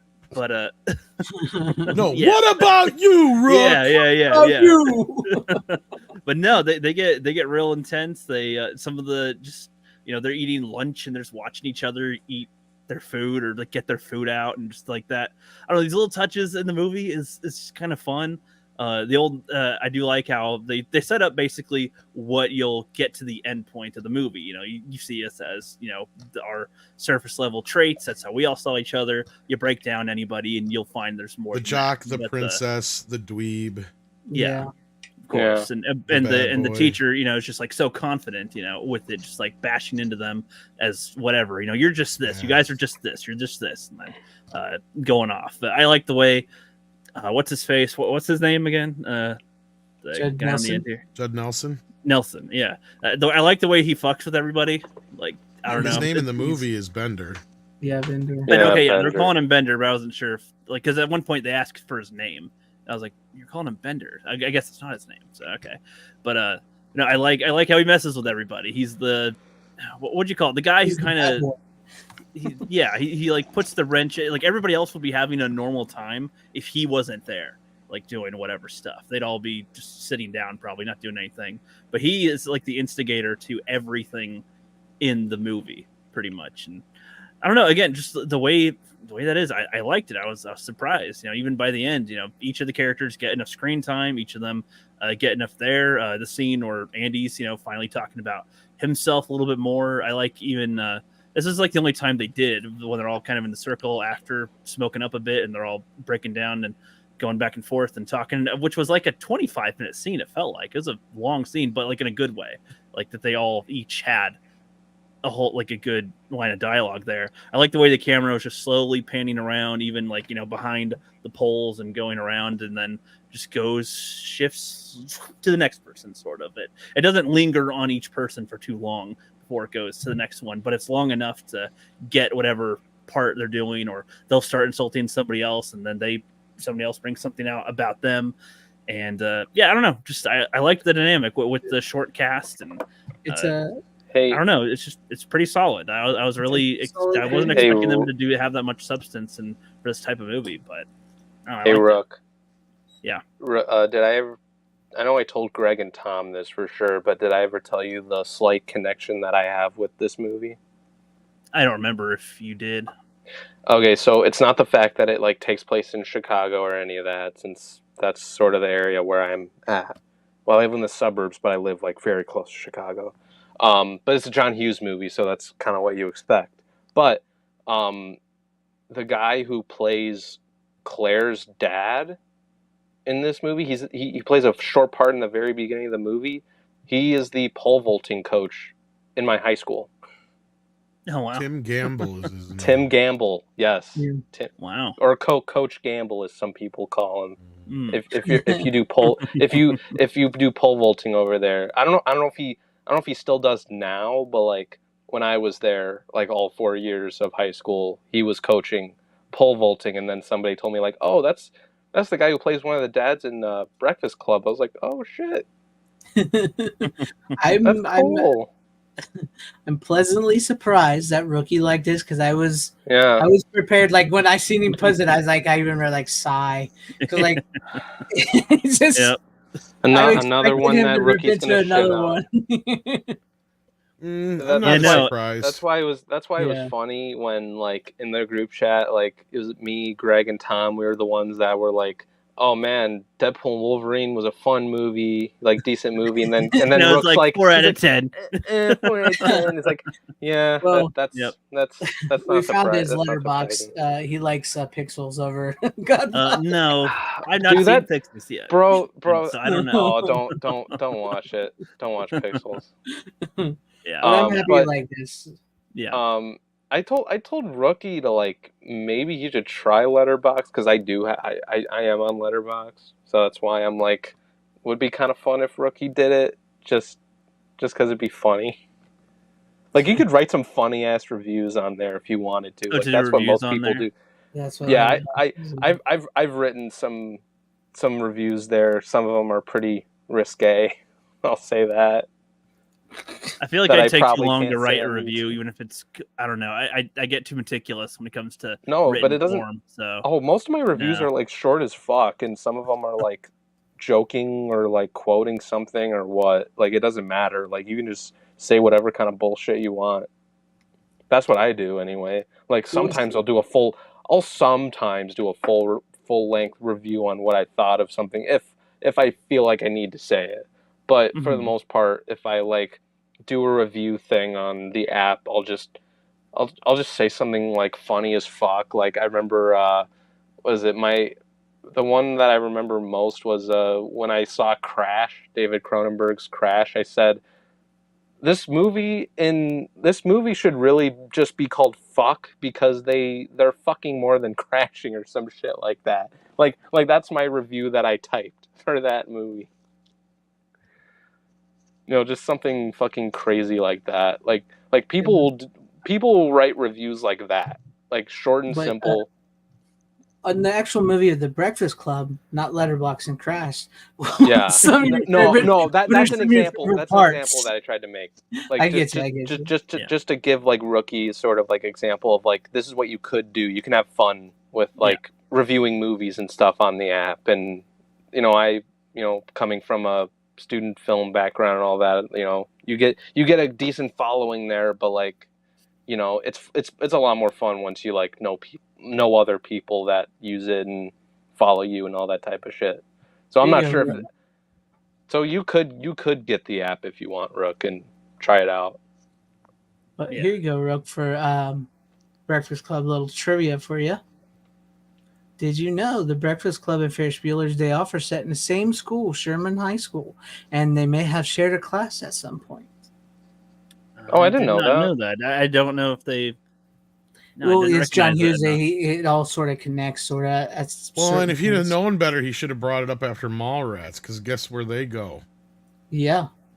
We go to Shermer, Illinois, until we go to find out, guess what?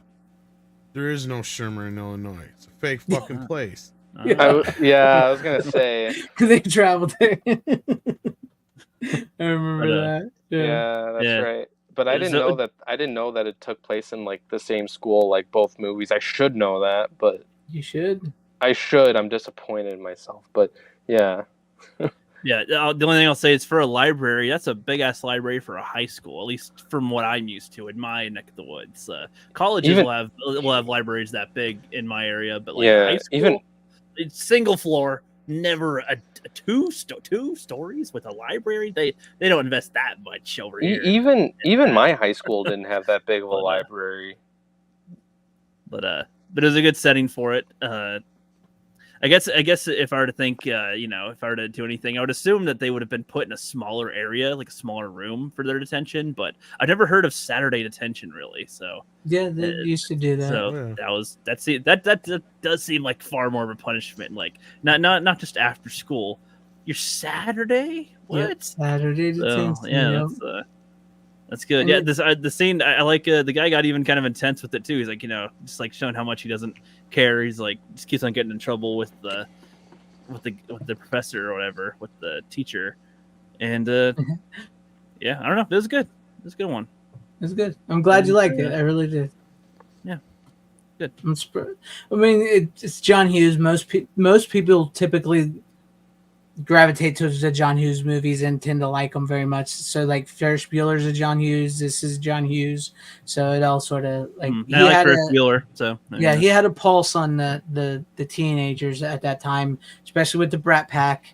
So yeah, I guess I like too how like they do have like the characters are somewhat stereotypical, but they don't act full stereotypical with any. Well, the thing is, like once again, like we talk about, the stereotypes come from this movie.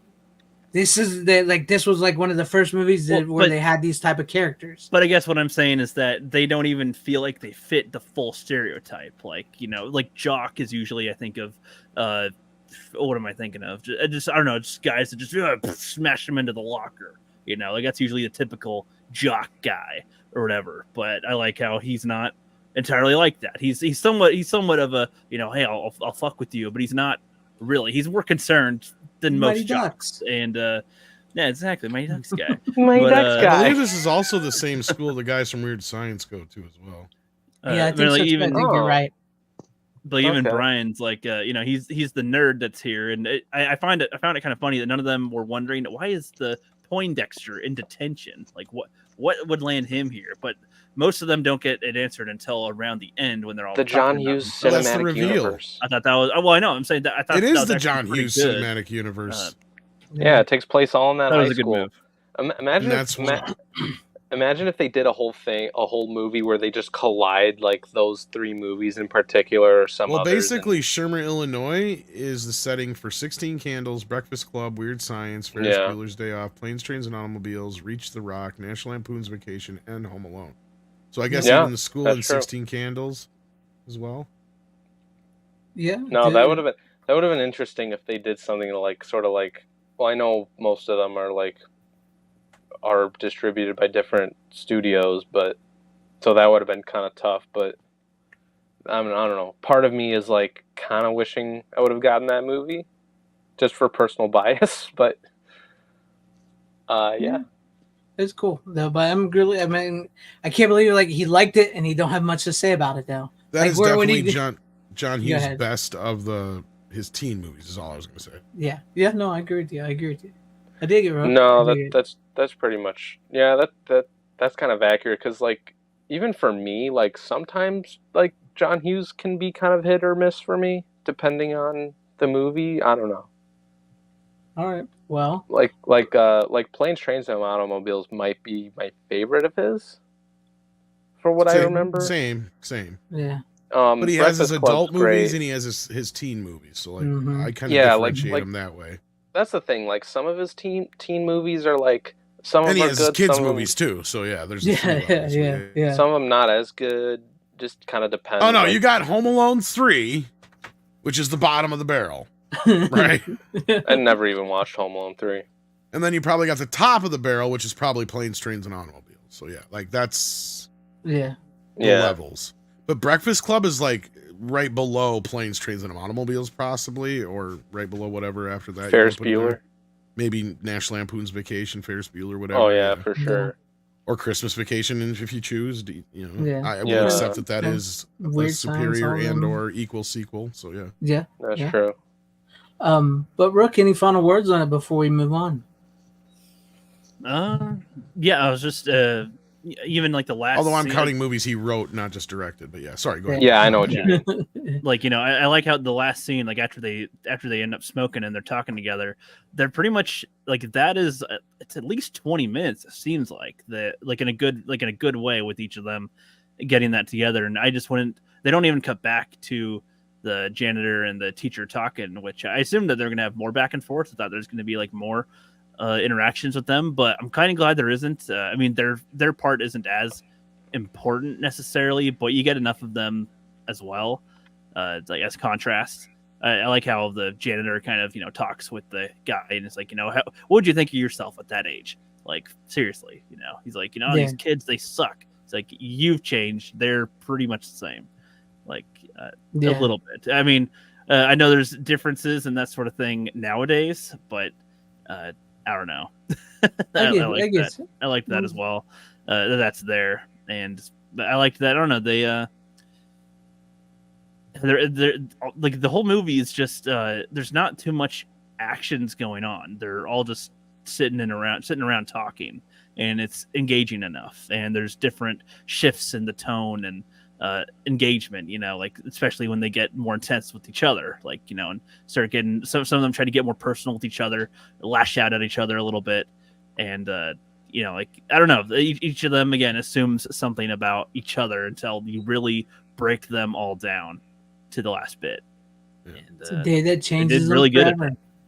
They're good at that, and I guess this sets it apart from like other movies where they'll have characters like this, but there'll be a task that's going on or an adventure that they go on or that they meet up with each other along the way, and through the events they end up like bonding in some way. No, this is like they are just in a room and they have to be around each other in the room.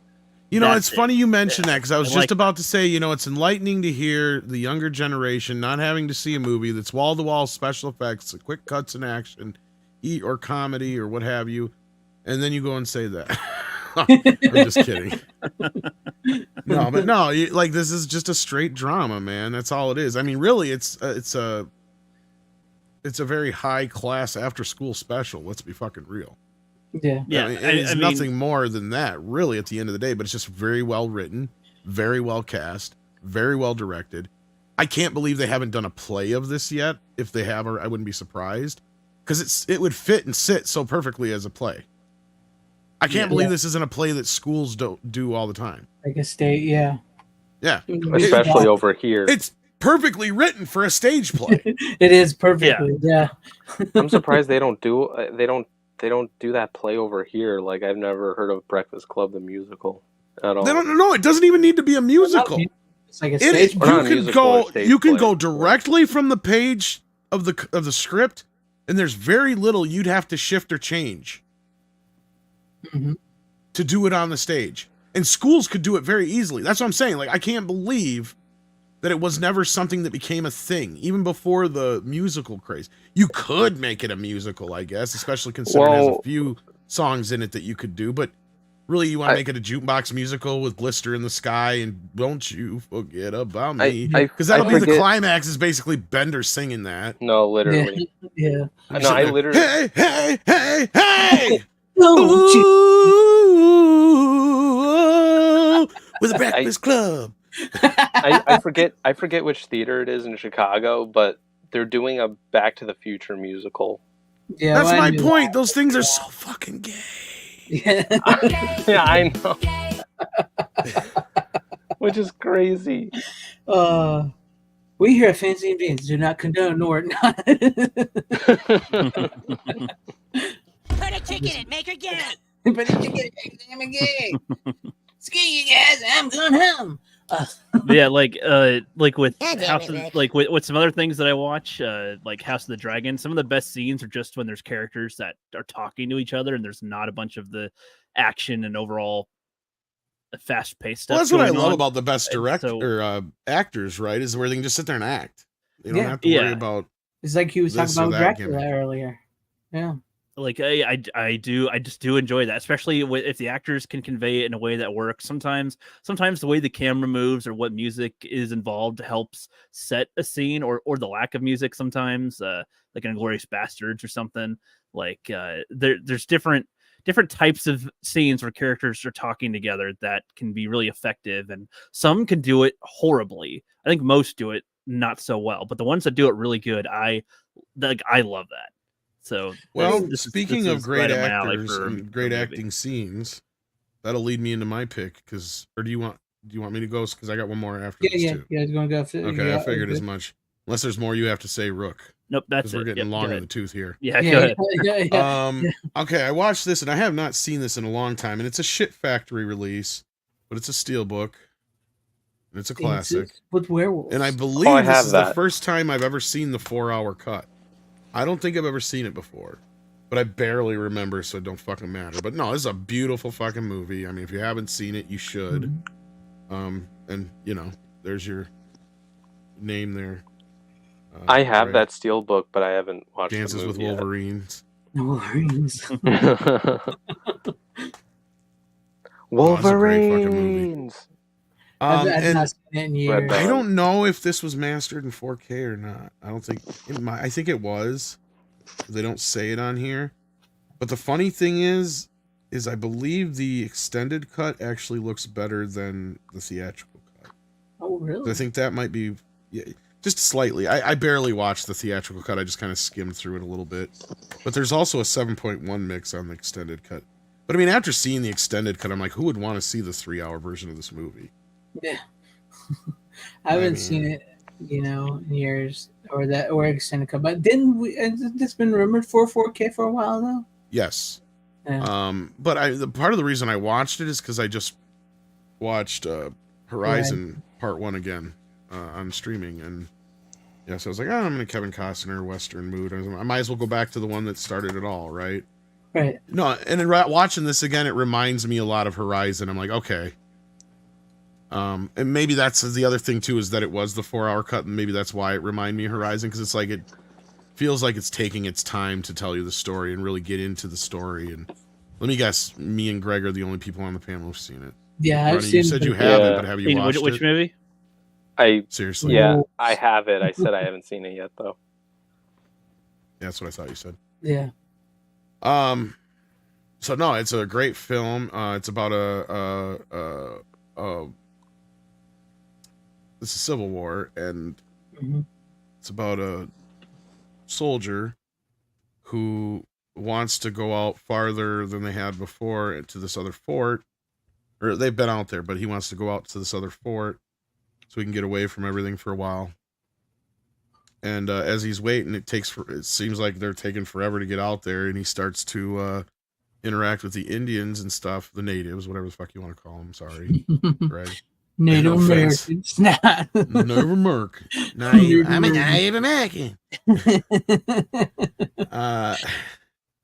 Anyway, and so he starts to interact with them and grow a relationship with them, and it's just kind of about this man who's kind of torn between two worlds. I mean, it's been parodied and satirized, and I mean, we even call Avatar dances with blue Smurfs for a reason, right? Yeah. Although this doesn't have nearly as much action as that movie does. I mean, it is a really good story. It's based on a book, of course. It was a passion project of Kevin Costner's, and he kind of put it together. I learned as researching it for the show, a lot like how he put together Horizon, only this was a success. So yeah, and a huge success at that. I mean, I think at one point, it had I think up until Titanic, didn't it? I think it might have had the record for Oscars, if I'm not mistaken. It might have. If not, I think it had the record for nominations, one of the two, because it had just everything about the movie was nominated. Yeah, like there was a nomination just for a nomination for the movie. Like best director, best this, best that. I think that year everybody knew this movie was going to win everything. Yeah. It was like, what other movie is going on? Doesn't fucking matter. Dances with Wolves. Yeah, one of those. Just Dances with Wolves. Kevin Costner, Dances with Wolves. Yeah. So I think even Julia Roberts, was up for Pretty Woman and shit like that. That's the only other thing I think I remember from that year. Yeah. Because it was 91. This would be the 1990 movies. So, like, yeah, I think if I remember correctly. So, like, yeah, we're talking so long ago. Years, man. Yeah. So, like, yeah, I just remember the first time I saw this film, I didn't really get into it all that much because my dad forced me to watch it. And at that point, I was at that, Dad, I don't want to watch a Western kind of phase yet as a kid. You know, this is the same year Ninja Turtles came out, for fuck's sake, you know? Like, I want to watch the Ninja Turtles. I don't want to watch the Gremlins 2 and shit, Western. Right? Like, yeah, I've this had that. nonsense. Yeah, I've had that phase. It was Robin Hood, okay, but like, yeah, no, like this, I don't want to watch this shit. And then I think they forced us to watch it in school, which I think then is when I flipped on it, because then I was a little older, a little more mature, understood it better, had a little bit more sense of the historical elements of it and such. To where, yeah, it hits a little differently as you're a little bit more mature. And now as an adult, I mean, I love it. I can see why it won all those Oscars, and I can see why Kevin Costner got so much rope to hang himself with. So yeah. Yeah. I've seen it. I've seen it in a while. I did want to ask you this real quick before we move on. Is Horizon any good? Because I've heard mixed bag, but I've also, I don't know. All right. First time I watched it was not the greatest experience. And I'll tell you one thing. It was because saw it in a little podunk theater. They had it cropped off funny. People's heads were chopped off. And there was some of the subtitles cut off. Oh. So when it come on streaming here, that was part of the reason I fired it up, just to see the scenes that I had missed out on the subtitles, because most of them are in the earlier part of the film anyway, with the Native Americans and such. Next thing I know, I watched the entire movie again, and I think I liked it more the second time than I did the first time. And I really want to see the second part. See, that's the problem with it. It really should have just been a streaming series. But then again, after watching Dances with Wolves this time out, the only thing that Horizon doesn't have that Dances with Wolves has is a central character. The problem with Horizon is you have so many different characters. It's that broad, sprawling TV miniseries type of storytelling with the characters. Yeah, where there's multiple, like here's multiple. What was that? Sorry. No, like where like there's characters over here doing something that bleeds into something later on.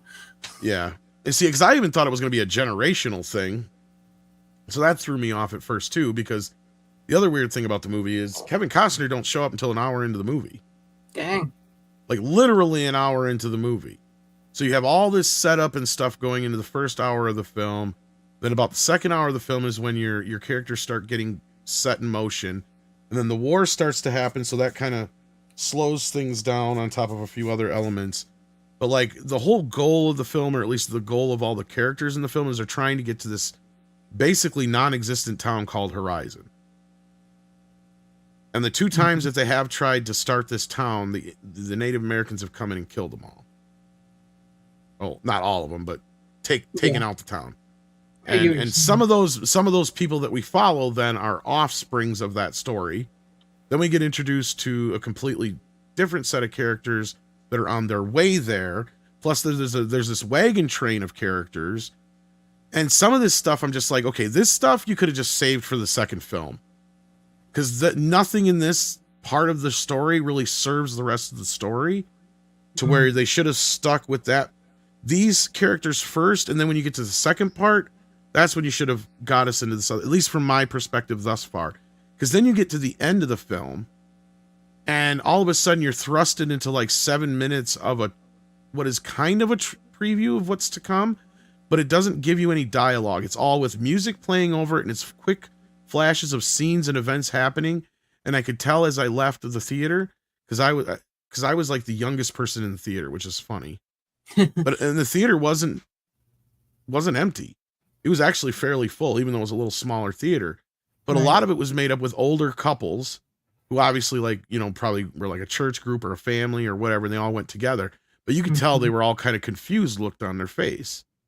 And something told me in the back of my head as I was just about out the door. I turned back to them and I said, oh, if you guys are wondering what that whole bit was at the end, that's a preview for the second film that's supposed to be out in August. And they all kind of went, oh. So I could tell that's what they were confused. I thought that's what they were confused. Yeah. See, because unless you're paying attention, you don't know this is going to be a multiple part movie. Mm-hmm. Because like when the chapter 1 even comes on at first, like, you know, you usually see chapter 1 in a movie. You think, okay, like, you know, a Tarantino movie or a, you know, Or is this is like the first chapter of him? first chapter, and then eventually, then you just kind of forget the fact that we're not getting a chapter 2, because then you just get kind of sucked into the story of events of things happening, and it really is just kind of a lot of things happening. And it's just one of those movies though that just kind of keeps drawing you in because of how well shot it is, the actors you know and you like, the characters, things are happening that kind of keep you want to see what's going to happen next, right? So in that respect, it does work, but I have a hard time reviewing it as a standard film, because I do feel like it would have been served better as a mini series or a series. But I think there's a stipulation that he couldn't do that because of Yellowstone, but I don't know for sure. But I got a good hunch that's the case. That's probably Sounds probably like that's the case. Well, but if you love westerns and you like Kevin Costner, you're probably gonna like the movie. Right. Well, that sounds interesting. Then I probably my dad will probably end up watching it sooner or later, so I'll know. Well, it's out on streaming now. I don't know when it's coming to Blu-ray. It was supposed to be not coming out until way later, but now I'm assuming it'll probably be sooner than later. So yeah, they'll probably up the release. All right. Well, Tom, did you hear that? I think I saw this today. Venice Film Part Festival 2, yeah, picked they're up part premiering 2. Part 2. Well, yeah, they're just showing it there, but that doesn't. Yeah, we don't know yet what's going to happen. The rumor going around is that it's been shopped around to the streamers, and Netflix was the most interested in it. So what's going to happen is we're going to sit here for a few months, and we'll either hear an announcement about Part 2, or Part 1 is going to end up dropping on like Netflix or Amazon, and then you'll hear that Part 2 will be, or Part 1 will drop on Netflix or Amazon. Then we'll hear a story that Part 2 will show up X amount of months later. Because I thought that was like a Warner Brothers title. And then Kevin will try to work that somehow into finishing Part 3 and 4. Because that's the thing, is he's in the middle of shooting Part 3 and he ran out of fucking money. Yeah. And he put his house up for collateral and his ranch up for collateral. And he said he's somewhere to the tune of like $70 million in on this shit already. And this is why they say in Hollywood, never put your own money into a movie. But as I said before, he pretty much did the same thing with Dances with Wolves, and I didn't know that.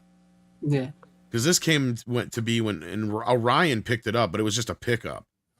I thought that, no, he funded this almost completely on his own with other investors. They pre-sold it overseas like Canon used to do. Mm-hmm. And then they used that money on the production, and he made it for about $13 million, I think it was. So with inflation, that's probably what, $30-40 million now, which, considering he did that on that, I can't believe he's not being able to make. His other mistake was he should have found a way to just spin it into Yellowstone. He should have let his ego go and realized, okay, this guy got me back to the rung I'm on now. Because before this, I was playing Pa Kent and I couldn't direct traffic. Yeah. So in that respect, he should have been like, okay, is there any way we can make this a Yellowstone spinoff? And it would have worked. He's got half the cast of Yellowstone in it anyway. Right. So, well, not half the cast, but like half of his cast is made up of people that have been in Yellowstone, I should say. All right. Like Danny Houston and a couple other people, like, yeah. Kevin, he never learns, but who knows? We'll see how this turns out. As I say, Kevin Costner is going to Kevin Costner. Yeah, and sometimes I love him to death, but he's got to be one of the most egotistical guys ever. Gotta be. He's gotta be. And I'm not saying he's a jerk, but I mean, that's nobody who can seem so fucking humble, yet at the same time have such a fucking hard on for himself. He just likes to bet on himself, okay? Too much. Yeah, too much. Motherfucker hadn't directed a movie since 2004.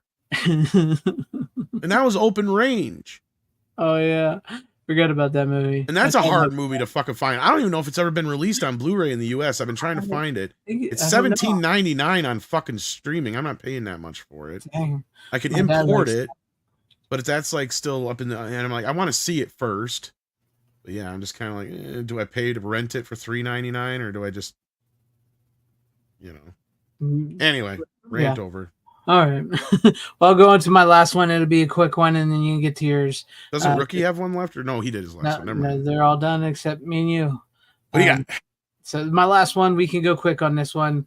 Puppet Master 3, I finally watched 4K. So Toulon's Revenge. What'd you think? I liked it. I thought it looked pretty decent. I didn't think it looked too bad. So much better than Trancers, yeah. So much better. You're not wrong. It is a lot better than Trancers. It could have been a better scan, but yeah.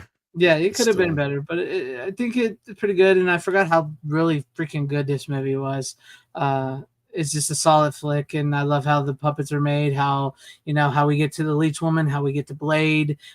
What's his name is amazing. Richard Lynch is great as the bad guy. Who I love him in that. You know who he becomes and everything. But no, it's great all around. It's got a good little revenge story, and you're right. I do agree that Toulon works better as a and the guy he's not evil, tragic hero. Yeah, he's like a tragic hero. Yeah, it works better that way. And I forgot Sarah Douglas was his wife from Superman. I forgot that was her. And she's Charlie. This is good time for Charlie Band. He'd actually get some decent actors and shit in there. Even Guy Ralph, or however you say his name. Yeah, Guy Ralph. He's a pretty good veteran actor, and as Toulon. Honestly, I like him a little bit better than William Hickey. I mean, William Hickey doesn't really do anything either, though. So he doesn't. But no, he's a great Toulon. When I think of Toulon, I think of that Toulon. So that's what. Yeah, you're right. But no, it's great. It's got a great cast. It's actually directed by David Duchovny, who does a lot of films with. And it was written by Courtney. Courtney Joyner. Courtney Joyner. Thank you. Yeah. Who I think we're both friends with. He's a good guy. But no, you're right. It was good, and the 4K scan does look pretty good. So I was happy. I was pleasantly happy. It's a really, really solid movie. So if you've never seen it, I do recommend it. I think if I remember right, the only thing I griped about it is I really wish they would have done a sound upgrade. Yeah, the sound needs a little, because the 5.1 is just basically an up convert of the 2.0. It's like no, this needed a rebuild. Yeah, it did. But no, it's those good. Fucking ultra stereo tracks on those old fucking releases for Charlie's movies are bad. Yeah, he's Charlie. We've talked about him a lot. You know how he puts. Well, and I'm sure it was a stipulation by Paramount that they had to be in stereo, or he wouldn't have cared. Yeah. They'd have just been in mono. Yeah. I mean, he don't have the Paramount money anymore, though. Nope. You could tell. So he spent the bare minimum, ultra stereo. Get your ass in here, and he got the worst guys of the group, like cheapest guys. I don't care if they're fucking interns. Bring them in. I ain't gonna pay you anyway. No, I'm kidding.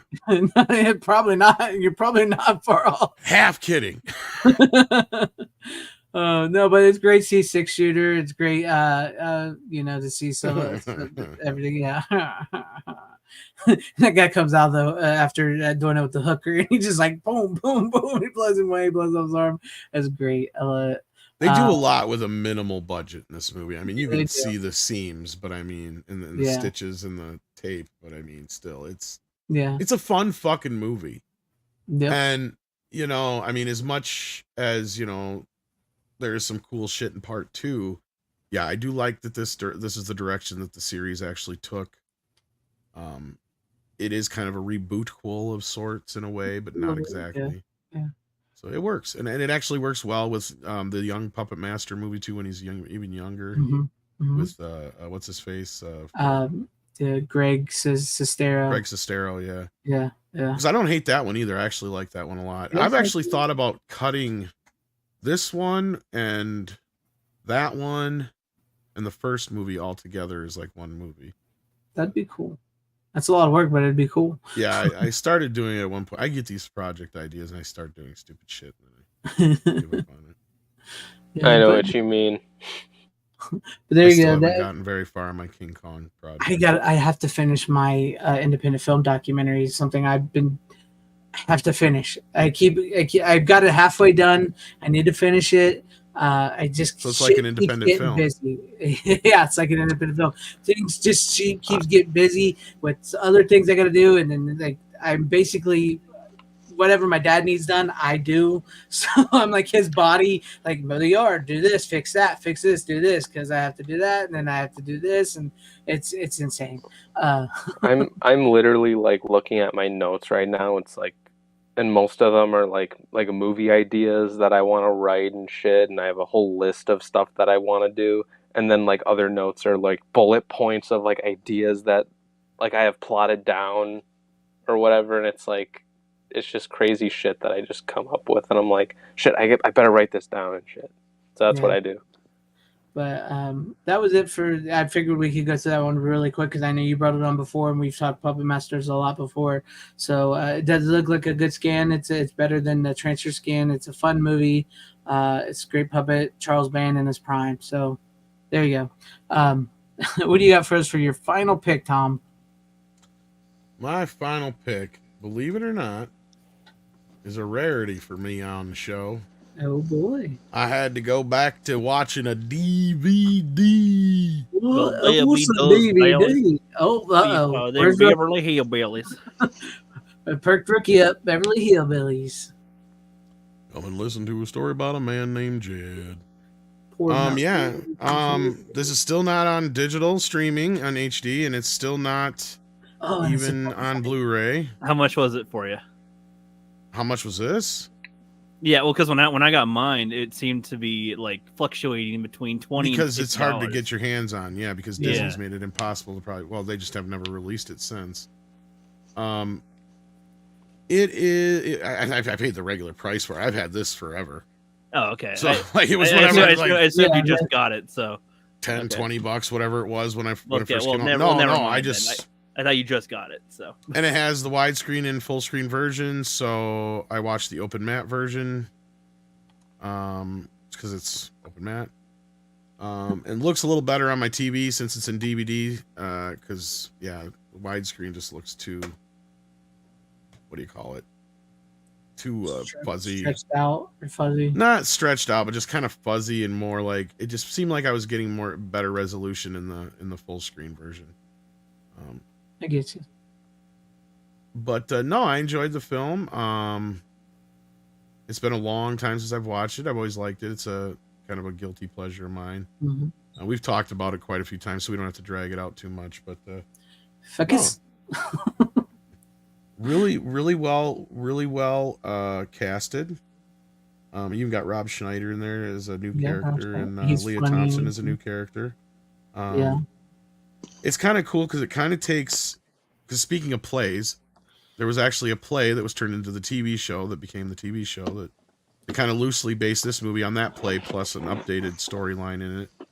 But yeah, no, it takes the actual story, the basic idea of what the Beverly Hillbillies always were.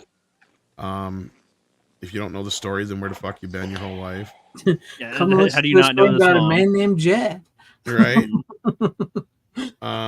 Other than that, I mean, what can I say? I mean, it needs a Blu-ray release. It needs an update. It does. It would be Jethro nice. puts the calling for wives for a billionaire on okay, TV. so you have seen this, Rook. Okay, yeah. Well, I have it. Yeah, I saw it when I was younger too. It was one of those movies I grew up with, kind of. When I was younger, I didn't find like Jethro plastering that for everybody to see as funny as I do now. It's just like, I'm trying to help with the bank. We got to keep this quiet. He's trying to find a mate and everything. And then it's like, oh, it's like 5,000 women and like 2 guys that are like trying to get with him. And then even like a misunderstanding with the lady that was like about her breed of stock or whatever. And I don't know. Jeb misinterpreted that as like she's talking about horses, but Stud, they thought they're talking about Stud men. farm. Yeah. And she was like, I've got a whole bunch of them. And he's like, well, that's just not going to work for me. Like, now, the only thing I'm going to complain about is there's no special features. I think there's a trailer. That's it. But if I remember right, Greg, I don't know if you have the VHS of this or not. I'm pretty sure the VHS had the music video with Jim Varney, and I can't remember who he sang it with, but Hot Rod Lincoln. I think it's no, Joe Diffie or somebody like that. Yeah. I know who you're talking about. I think you might be right. I don't think I have the VHS, but I know what you're talking about. What is his name? I think I know his name. I know you're talking about Sawyer Brown. Is it? I think it's Sawyer Brown. Some country singer he sings it with. Yeah. They do Hot Rod Lincoln, and I'm like almost 100% positive that it's on the VHS. I had the VHS back in the day too. I'd have to look through the stack I have over here. I'm actually, you know what? I think it's in a box. I might actually have that on VHS. Well, Random Brad said it certainly is. Certainly. So I think he's right. Yeah. Yeah, I might actually have that in a tote over here somewhere because I have some VHSs I haven't gone through. But no, I believe it's Sawyer Brown who's driving my hot. I have the soundtrack, but it's not near me. But no, I saw this movie in theaters. I love this movie. I've always liked it. I'm pretty sure I did too. That was great. Yeah. Of course, I mean, Ellie Mae, she was hot. I remember seeing her in that Steven Seagal movie where she flashed her tits. So I remember that. And I think Diedrich Bader was actually a really great Jethro. I mean, I didn't expect him to be, but he was really great as Jethro. And then, of course, Ernest with Jim Varney was great. Okay, it was Ricky Skaggs he did it with. Yeah. Oh, it was Ricky Skaggs? Okay, I thought maybe it was Sawyer Joe Brown. Diffie had a song on there too. Jerry Scoggins did the Ballad of Joe Clampett. You sure Sawyer Brown ain't in that? Because I'm pretty sure Sawyer Brown's in that. Not seeing him here. Let me see.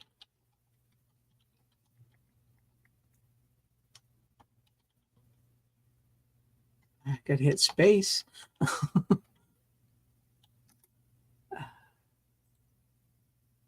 Got Sammy Kershaw. I guess you're right. I guess Texas Tornadoes. Texas Tornadoes. I like them. Yeah, you're right. Maybe Sawyer Brown did something different. I think I'm thinking something different. And of course, Dolly Parton, which this movie brings back Dolly Parton, Dabney Coleman, and Lily Tomlin in a film. Yep, and 925. What do you call it? Reunion. Not reunion. Yeah, reunion. But yeah, no, it's a great film. It's fun. It is. It's too bad it never got any sequels. I think it flopped at the box office from the director of Wayne's World. I think that was one thing and I don't know if the trailers sold it very well. I think people thought it was going to be more of a parody of the kind of like basically what the Brady Bunch was, but it wasn't. It took the characters seriously. Like the worst joke in the movie is the worst joke in the trailer, and that's when Granny gets hit with the tree. That's like the only joke that's really kind of out of place. Although Granny is kind of super powered, so. And how Cloris Leachman looks dead on her. Yeah, she's great. That's why this movie worked. It's because it's like, I think the internet was in its infancy, but it didn't have social media and such. But it was almost like we all sat down and we had our like dream casts of. We talked about these things once in a while. Yeah, and literally, like they nailed this whole cast pretty much as far as the main people, right? Mm-hmm. Jethro and Ellie Mae. I mean, anybody, you know, who'd have known who Diedrich Bader was yet and all that kind of stuff. But at that time, I'm sure. I think Tom Hanks was a lot of people's choices for Jethro. But other than that, I mean, everybody said Cloris Leachman obviously would have to play Granny. Yep. And if you don't get Jim Varney to play Jed, then you're just stupid. But the beauty of what Jim did is he subverted expectations in a good way because he can do the Jed Clampett voice, right? We've heard him do it in Ernest movies and all that shit. He does the actual Jed Clampett voice, you know, but he doesn't do that here. He does his own kind of voice, basically, instead of doing an interpretation of it, you know. He plays Jed Clampett, but with like his own like hillbilly accent. It just seems like a chill southerner, and it works because he's perfectly cast. Like it is brilliant how he does it. And then of course you got Lily. Everybody said Lily Tomlin, of course, and Dabney Coleman. Yeah, everybody said those two had to be in the movie, and of course they were. They managed to perfectly cast the film, and I don't know how they did it, but they did. Yeah. When I was younger, I didn't understand when they approached in the limo, and then everybody takes their hats off and bows. They're like praying. they're like, oh my gosh, somebody died, or whatever. It's like, oh, because they think it's a hearse or something. One of my favorite jokes. I didn't get that as a kid. Yeah. One of my favorite jokes is that they actually have Jed Clampett in the movie playing his other TV character role, Barnaby Jones. Barnaby Jones. Yes, and that was him as another TV character that he played in the movie. So that's great. I love that. I love that little joke they have in there. I think the plot they had was kind of good too for it being a movie instead of a like weekly shenanigans or something. Like it's mostly just about Jeb wants to have Ellie become more ladylike, since they're in this more fancy town and whatever, and she doesn't have a mom. So it's like that's like the main thing they're trying to do, and then trying to get him married, I guess, trying to find her another like a mother figure as well. So the beauty with the simple. Yeah, it's simple. The beauty with the Beverly Hillbillies is it doesn't matter when that takes place. There's always going to be a group of hillbillies that if they were to strike it rich, they would say, well, we got to move out to Beverly Hillbillies. So it doesn't matter. I'm almost surprised we haven't got a modern version of it yet. Right. Exactly. Making fun of Trump people and stuff. I'm not kidding. Yeah, I'm not surprised. But see, and that's where they would misinterpret it, right? Because that's the joke. It goes along with the Addams Family and Munsters and such like that. The beauty of it is that the Beverly Hillbillies, yes, they are simple people, but they're good of heart and they always have the right intentions. Yep. And it's everybody else around them who wrongfully thinks of them as stupid hillbillies who underestimates them, right? Yeah. But they don't ever have a menacing bone in their body. Yeah. It's very fish out of water. Nothing that's done negative is intentional on anything. I think at worst they crash a car a little bit or rough a car up a little. Well, they cause disturbances. They cause a little bit of mayhem, but it's very minimal mayhem. But it's never out of spite. It's never, yeah, they're country. They're not used to so many people around and all that stuff. Well, I just love the simplicity, the idea that Jed just can't even fathom the amount of money that they have and all that kind of stuff. At all. It's like, wow, okay, this whole thing's a house. And then if anything, like this movie, Diedrich Bader, kind of steals the character, kind of like how Raul Julia stole Gomez Adams at that point. From this point on, Diedrich Bader. Yeah. He was Jethro. I think I figured out this game here. You throw this ball down this little gullet here, and then you hurl yourself down this slippery slope and knock down as many of those, snake bashing sticks or whatever it is, as you can before the ball gets there. And then the monkey just gets up and gets a strike. Yeah. The monkey just bowls. He's like, yeah, I got it. Yeah. It's cool. The Sear Cement Pond. Yeah. It is a fun movie. I haven't seen it in years, but it is a fun movie. I don't, now Jethro, that's not nice to sit there and ask for to be a president. Why don't you ask to be vice president? That's a good idea. He can, vice president? Yeah, sure, we can do that. Yeah.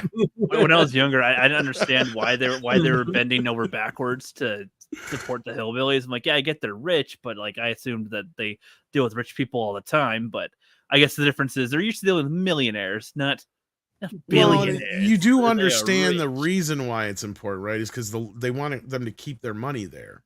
Yeah. Right. Yes. Because the money, you know how a bank works. Right. Yeah. So it's obvious. Exactly. It's just But it's again, just watching it now compared to when I was younger. Mr. Drysdale, didn't full a lot of things were funny when I was younger, but I didn't understand what's going on when I was younger. So, with hindsight, we don't.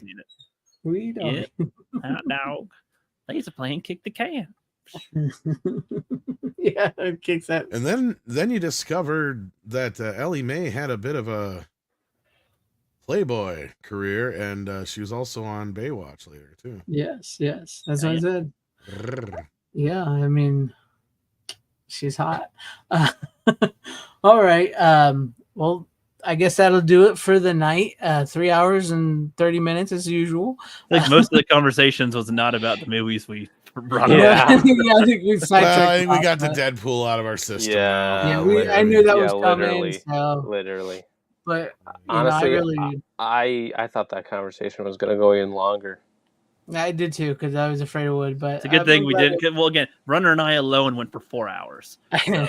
Yeah, no, I think we've all talked about. I didn't even throw out any criticisms during the conversation. So that's literally, all right, literally the whole stream. I know. I can't believe you didn't speak up a lot there, but I would go on so much longer if I did. So I held back. Watch. He listened to Deadpool and he read the fucking room. No, but watch. I get to say that. You should watch the replay for Rookie's stream. It was a pretty good conversation. 5 that we were hours having. long though. I don't have No, 5 no, hours no, long in my day. Okay, I feel like, Greg. I feel like we Watch I it, feel even like watching it in do 1.5 discussion would be Greg. good. Greg, here's what you do. Just skip the first hour and just go to when I show up. That's the best part. All right. Well, before we start talking about Deadpool again, I'm going to go ahead and close it down. Thank you to everybody out in the chat that hung with us. Thank you for everybody at home watching with us. I appreciate you guys. As always, you don't have to go home. I want that popcorn bucket. It's beautiful. It's a thing of beauty, isn't it? This is also a thing of beauty, but with this, even they better. were sold out in my theater. That's why I didn't get one of those. But as always, you don't have to go home. You can't stay here. And how you doing? I seen you flash up. Did you? I was just waving by. Oh. How you doing? Bitches leave.